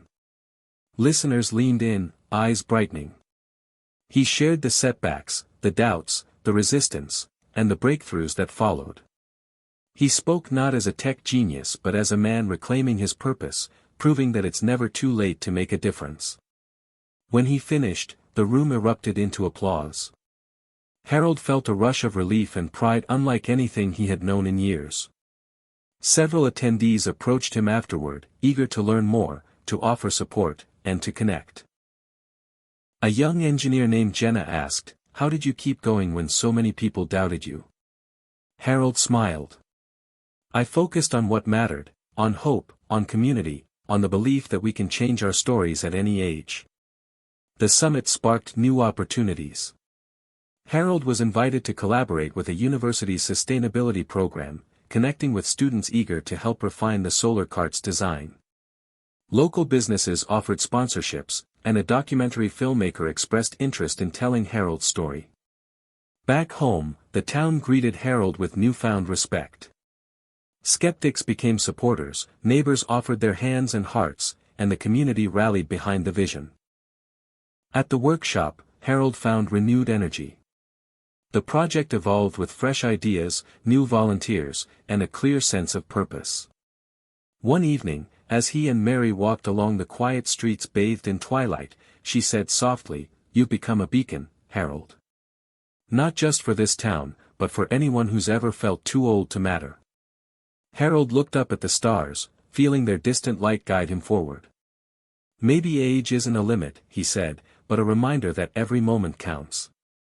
The invitation to speak had been more than an event, it was a turning point, a proof that the voice of experience, courage, and determination could still change the world.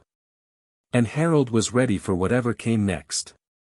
After the Regional Innovation Summit, Harold felt a surge of energy unlike anything he had experienced in years. The applause, the nods of respect, the eager questions. All of it fed a fire deep inside, proving that his journey was not just a personal rebellion against age, but a beacon for others searching for their own second chance. The weeks that followed were a whirlwind. Harold's phone buzzed constantly with messages from new collaborators, journalists, and even local officials interested in supporting the solar cart project. Each call was a reminder that the seed he'd planted was starting to grow. At the heart of it all was the workshop, which had transformed from a quiet garage into a hub of activity. Marcus took the lead on organizing volunteers, turning once scattered efforts into a coordinated team. Linda, the retired schoolteacher, launched educational programs in nearby schools, inspiring younger generations to think about sustainable innovation and the power of persistence. Danny worked tirelessly with Harold on refining the technical design, turning rough sketches into precise blueprints and pushing the limits of what the solar cart could achieve. But momentum wasn't just about work, it was about connection.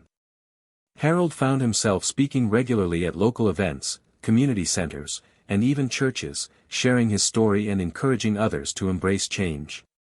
Every conversation deepened his sense of purpose. He realized that the project was no longer just his, it belonged to the community, a shared dream that bridged generations. Despite the rush of new attention, Harold stayed grounded. Each morning began the same way, a walk through the neighborhood with Mary, followed by quiet moments of reflection and journaling. These rituals kept him centered amidst the growing demands on his time and energy.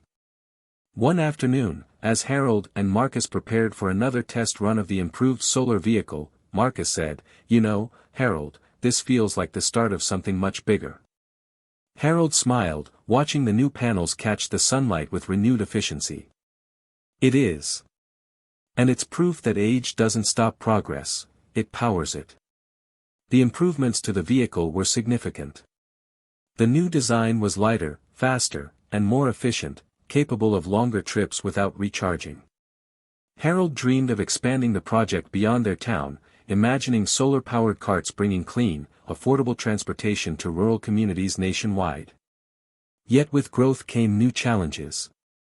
Funding was still uncertain, and the increased visibility meant more scrutiny. Harold received skeptical emails questioning the feasibility of his vision and the wisdom of investing in an aging inventor. Some community members expressed concern that Harold was stretching himself too thin. It was a delicate balance, pushing forward without losing sight of health and harmony. During one particularly long day, after a setback with the latest prototype, Harold sat quietly in the workshop, fatigue pressing down hard. Mary joined him, placing a gentle hand on his shoulder. "You've come so far," she said softly. "Don't let doubt steal this moment." Harold nodded, grateful for her steady presence. "This is just another test, not the end." The project's momentum carried them through. A breakthrough came when a local university agreed to partner on research and development, offering access to advanced labs and student interns. The university's engineering department invited Harold to co-teach a class on sustainable innovation, bridging his practical experience with academic knowledge. Walking through the campus halls, Harold felt a sense of belonging he hadn't known in years. He realized that learning and growth weren't confined by age, they were lifelong pursuits. One evening, as the sun dipped below the horizon, casting long shadows over the town, Harold received a surprise visit. Jenna, the young engineer from the summit, arrived with a prototype of a new energy storage system she'd been developing. "I think this could extend your cart's range even further," she said, eyes shining with excitement.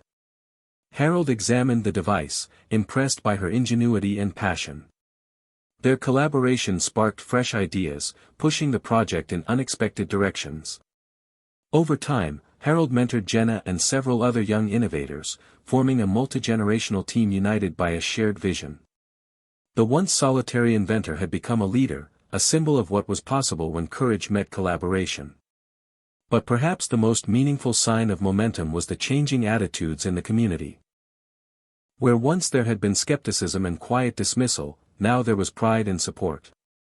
Local businesses displayed signs of partnership, schools incorporated sustainability into their curriculums, and neighbors shared stories of how Harold's journey had inspired them to pursue their own dreams. One Saturday, the town held a celebration in the park, honoring Harold and the solar cart team. The event was filled with laughter, music, and stories of transformation. Harold stood on a makeshift stage, looking out at faces bright with hope. He spoke simply, "We're proof that it's never too late to change, to create, to believe. This is just the beginning." As applause swelled around him, Harold felt a deep sense of fulfillment.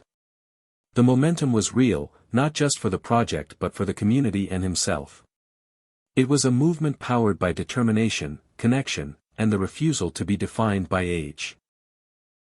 That night, as Harold and Mary walked home beneath a sky bursting with stars, he reflected on the journey, from the lonely garage tinkering to the center of a growing revolution.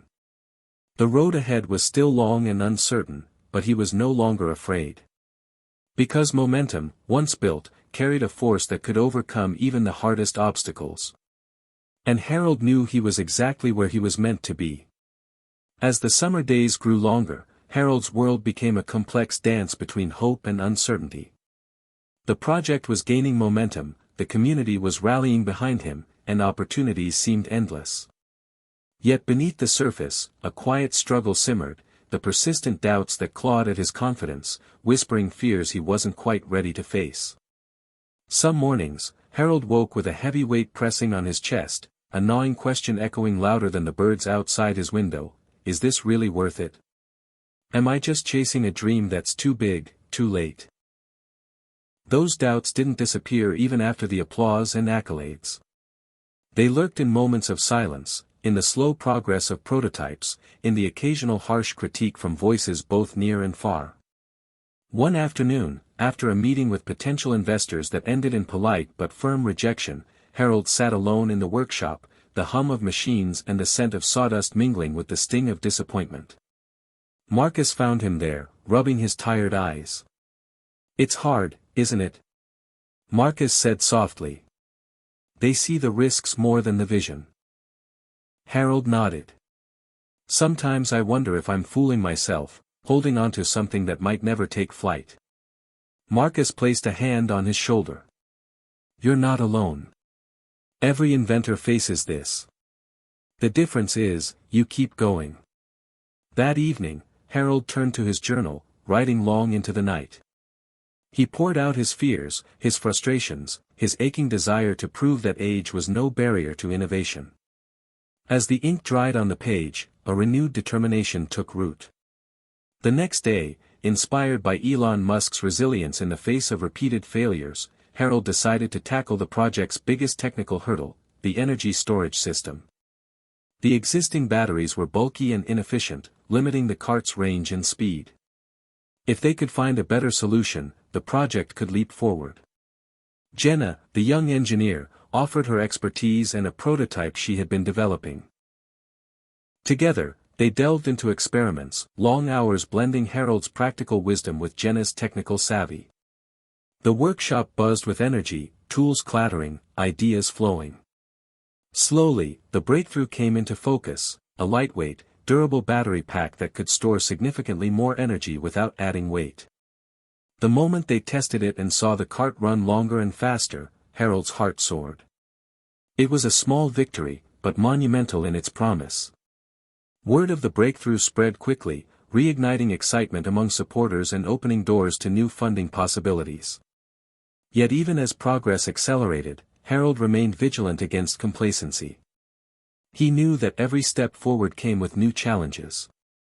Public interest brought media attention, and with it, scrutiny. Some journalists questioned whether Harold's age was an advantage or liability.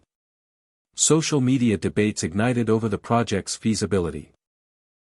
Harold read these critiques with a mixture of frustration and resolve. He chose not to respond to negativity but to let his work speak louder. Throughout this period, Harold found strength in unexpected places. Late one night, Mary surprised him with a handwritten letter, quoting Elon Musk: "When something is important enough, you do it even if the odds are not in your favor." The words rekindled a fire inside him. He taped the letter above his workbench, a daily reminder that courage often meant embracing uncertainty. Another source of encouragement came from the students at the university, whose enthusiasm and fresh perspectives challenged Harold to keep learning and adapting. Teaching alongside professors and mentoring eager young minds reminded him that innovation was not about age but about mindset. Yet perhaps the most profound breakthrough was internal, a shift in Harold's relationship with doubt itself. Instead of fearing it, he began to see doubt as a companion on the journey, a signal to question, refine, and push harder. One afternoon, during a quiet walk with Mary along the town's tree-lined paths, he shared this realization. "I used to think doubt meant failure," he said. "Now I see it means I'm still alive, still dreaming." Mary smiled, squeezing his hand. "And you're still changing the world." The balance of doubts and breakthroughs defined Harold's new rhythm. Each challenge became a chance to grow, each setback a lesson in resilience. As autumn approached, the solar cart project stood stronger and more hopeful than ever. The community was more united, the team more skilled, and Harold's vision clearer. He had learned that transformation wasn't a straight line but a winding road, filled with both shadows and light. And through it all, he was no longer just chasing a dream, he was living it. The days had been long, the challenges many, but Harold's determination never waned. The solar cart was evolving, gaining speed and efficiency, but funding remained a persistent hurdle. He had reached out to countless organizations, wrote dozens of proposals, and pitched at community meetings, yet the financial support was still patchy. One crisp autumn morning, as Harold worked on wiring the new battery pack, the workshop door creaked open, revealing a man in a sharp jacket and a hesitant smile. Harold looked up, wiping grease from his hands. "Can I help you?" The visitor nodded. "I'm Greg Thompson. I work with a foundation that supports sustainable innovation projects in underserved communities."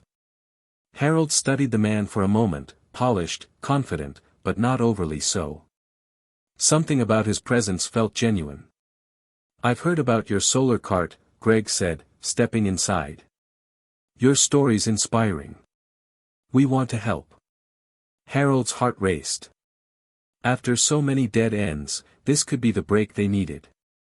Greg explained that his foundation was looking to fund pilot projects that combined green technology with community engagement. "Your work fits perfectly," he said.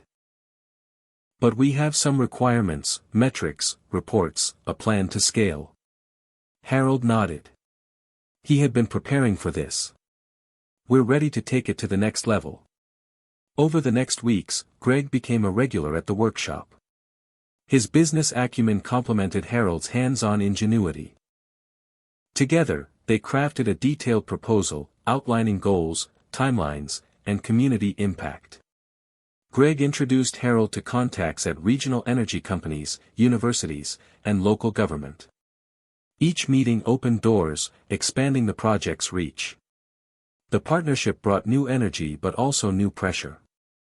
Deadlines loomed, and expectations grew. Harold found himself balancing the excitement of progress with the stress of accountability. At times, he felt overwhelmed. One evening, after a particularly grueling day, Harold confided in Mary, "I'm not sure I can keep up with all this." Mary squeezed his hand gently. "Remember why you started. That's your anchor." Greg's support wasn't just practical, it was personal. He listened patiently to Harold's stories of struggle and triumph, reminding him that age was a strength, not a weakness. "Experience is your secret weapon," Greg said during a strategy session. "Many young innovators lack the resilience you've built." Their conversations often circled back to Elon Musk, whose fearlessness in tackling the impossible remained a shared inspiration. Greg admired Harold's ability to channel that spirit, even after decades away from the spotlight. As the partnership deepened, Harold saw opportunities he hadn't imagined. Greg helped arrange a visit to a renewable energy conference in the city, where Harold was invited to present alongside industry leaders. Standing on the stage amid cutting-edge technology and eager audiences, Harold felt a surge of pride. His voice, once shaky with self-doubt, now carried conviction and clarity. After the presentation, attendees approached him with questions, praise, and offers to collaborate. A reporter from a major publication requested an interview, captivated by the story of an older man revolutionizing sustainable transportation. The media coverage brought a wave of attention, attracting volunteers and donors alike. The town, once quiet and skeptical, now buzzed with excitement. Yet amidst the success, Harold remained grounded.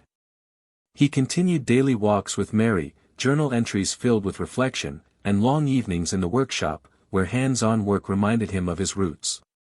One afternoon, Greg brought surprising news. "We've secured a grant to build a prototype fleet for rural communities," he announced, eyes bright. "This could be the breakthrough that changes everything." Harold's heart leapt. The dream was unfolding, not just for his town, but for places where affordable, clean transportation was desperately needed. But with scale came complexity. Logistics, manufacturing, and community training required coordination beyond anything Harold had managed before. He leaned heavily on Greg's expertise and the growing network of collaborators. Throughout it all, Harold discovered a profound lesson: transformation was rarely solitary. It was built on trust, partnership, and the willingness to accept help. His journey, once a quiet rebellion against invisibility, had blossomed into a movement fueled by collective effort. One evening, as the sun set over the workshop, Greg and Harold stood side by side, watching the prototype solar cart glide smoothly across the gravel driveway. "You've done something remarkable here," Greg said softly. Harold smiled, a mix of exhaustion and satisfaction. "It wasn't just me. It was all of us." That night, Harold sat by the window, gazing at the stars with Mary. He realized that the unexpected ally had been more than a funding source. Greg had brought belief, connection, and a reminder that age and experience could open doors others couldn't. The road ahead was still long, filled with unknowns, but Harold felt ready. Because he was no longer walking it alone. The crisp autumn air carried a mix of excitement and tension as Harold and his team prepared for the solar cart's first real-world test beyond their workshop and quiet town roads. After months of design tweaks, community outreach, and growing support, this was the moment where vision met reality, a long journey ahead through challenging terrain, with the eyes of their small but eager audience watching closely. The morning of the test dawned cold and clear. Harold stood beside the cart, now gleaming with fresh paint and the new battery system developed with Jenna's help. The townspeople had gathered, a crowd of friends, family, and curious neighbors. Mary held his hand, steadying both his nerves and his heart. "You're ready," she whispered. Harold nodded, though a knot of doubt twisted in his stomach. This wasn't just a test of technology. It was a test of his faith in himself, in the project, and in the message that age was no barrier to innovation and impact. As the solar cart hummed to life, the crowd cheered softly, watching the sleek vehicle roll smoothly onto the road. Marcus, at the wheel, grinned with confidence. The plan was simple yet ambitious, a 30-mile journey through rural roads and rough patches, testing the cart's endurance and energy storage under real conditions. The first miles passed without incident. The sun shone brightly, powering the cart's panels and batteries as planned. But halfway through, the unexpected happened: a sudden mechanical issue caused the cart to slow and sputter. Panic flickered briefly in Harold's chest. Years of tinkering had taught him that breakthroughs often came with setbacks, but the timing couldn't have been worse. Marcus pulled to the side of the road, and the small crowd that had followed the live stream held its collective breath. Harold jumped out, tools in hand, approaching the cart. Sweat trickled down his brow despite the chill. The problem was traced to a faulty wiring connection, a simple fix but one that required delicate hands and patience. As he worked, the crowd gathered closer, offering quiet support and encouragement. Mary brought hot coffee and blankets, and Jenna arrived with backup parts. Despite the delay, no one seemed frustrated. Instead, a shared sense of determination filled the air. When the repairs were complete, the cart roared back to life, moving forward once more. Harold climbed in beside Marcus, heart pounding with relief. The remaining miles were slower, more cautious, but the cart completed the journey. The crowd erupted in applause as the solar vehicle rolled back into town, its passengers tired but triumphant. That evening, Harold sat in the quiet of his living room, the weight of the day settling on his shoulders. The test had been a success, yes, but the setback had shaken him more than he expected. Doubt crept in again. Was the technology truly ready? Could they handle bigger challenges ahead? As if sensing his turmoil, Mary sat beside him, holding his hand. Every breakthrough has bumps, she reminded him gently. What matters is that you keep moving forward. Harold nodded, drawing strength from her unwavering faith. The next weeks were a flurry of activity. The test's success, despite the hiccup, attracted new media interest and more potential partners. The project team grew, balancing enthusiasm with careful planning to avoid burnout. Harold's role expanded from inventor to leader and mentor, guiding the team through technical hurdles and organizational challenges. Yet beneath the surface, he wrestled with the test of faith, the internal battle to trust the journey even when uncertainty loomed large.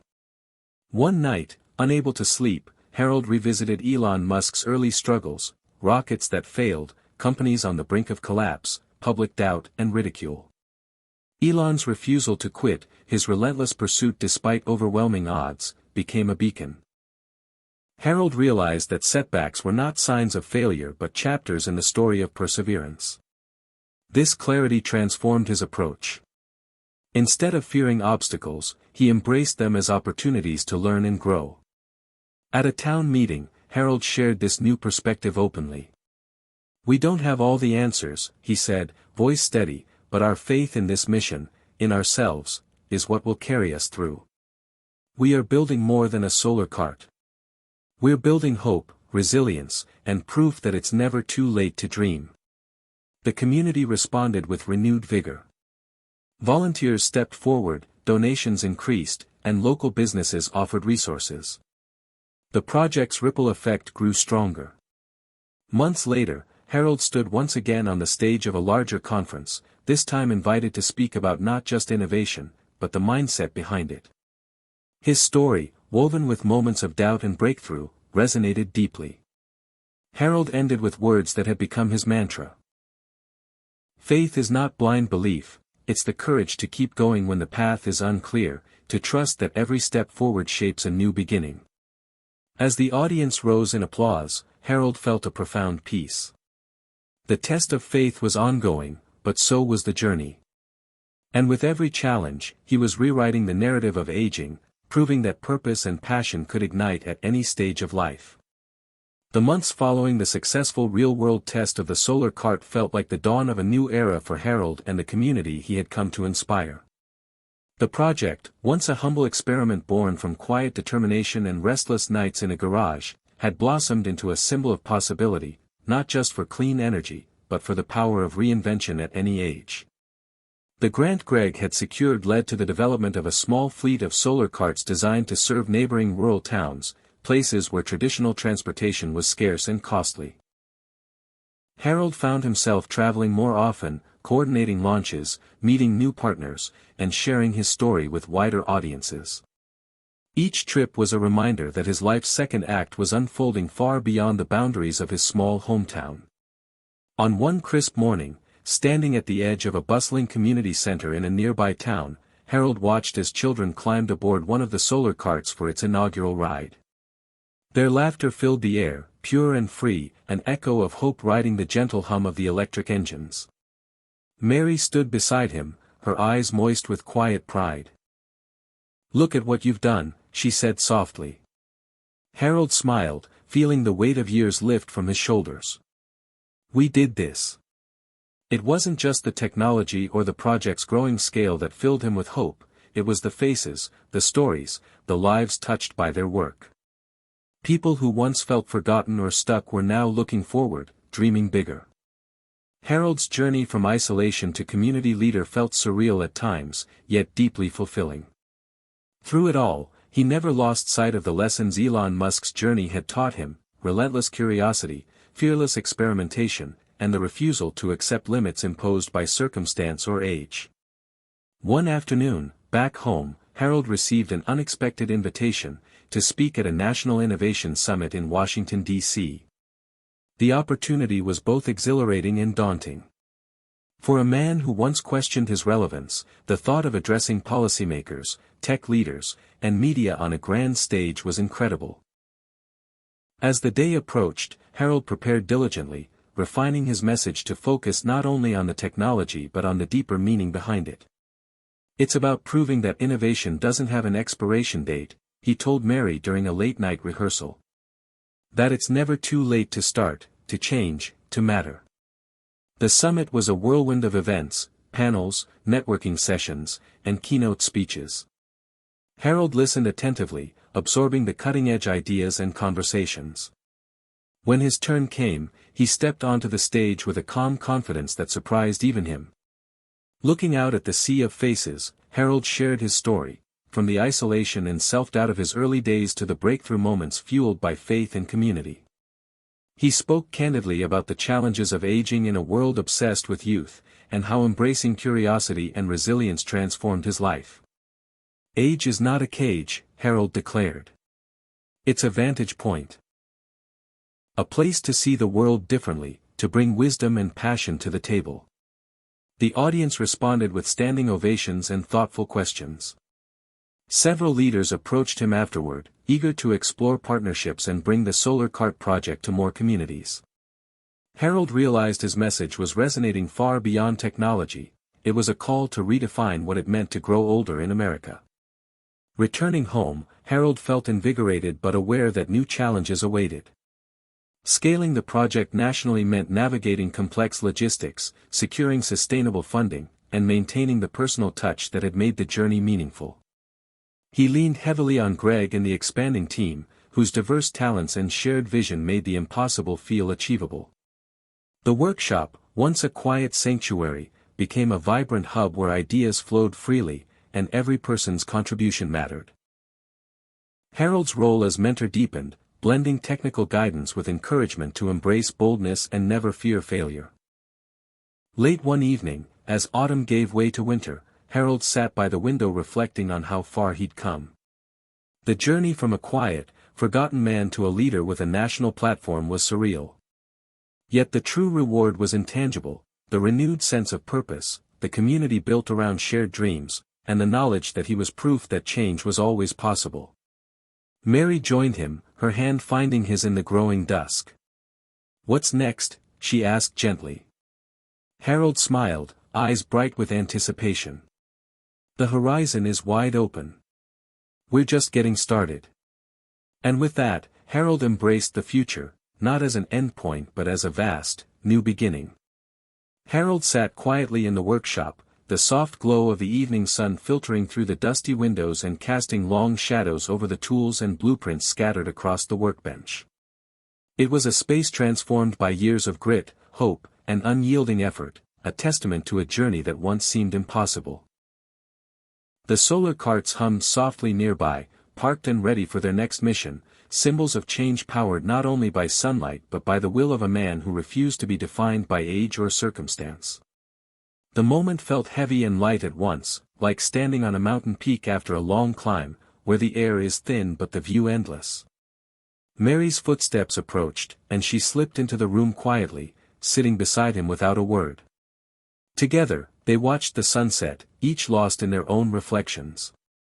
Harold's mind wandered back to the early days, the loneliness, the doubts, the feeling of being left behind in a world moving too fast. He remembered the nights when hope was just a flicker, when the idea of changing his story seemed like a cruel joke. But something had shifted.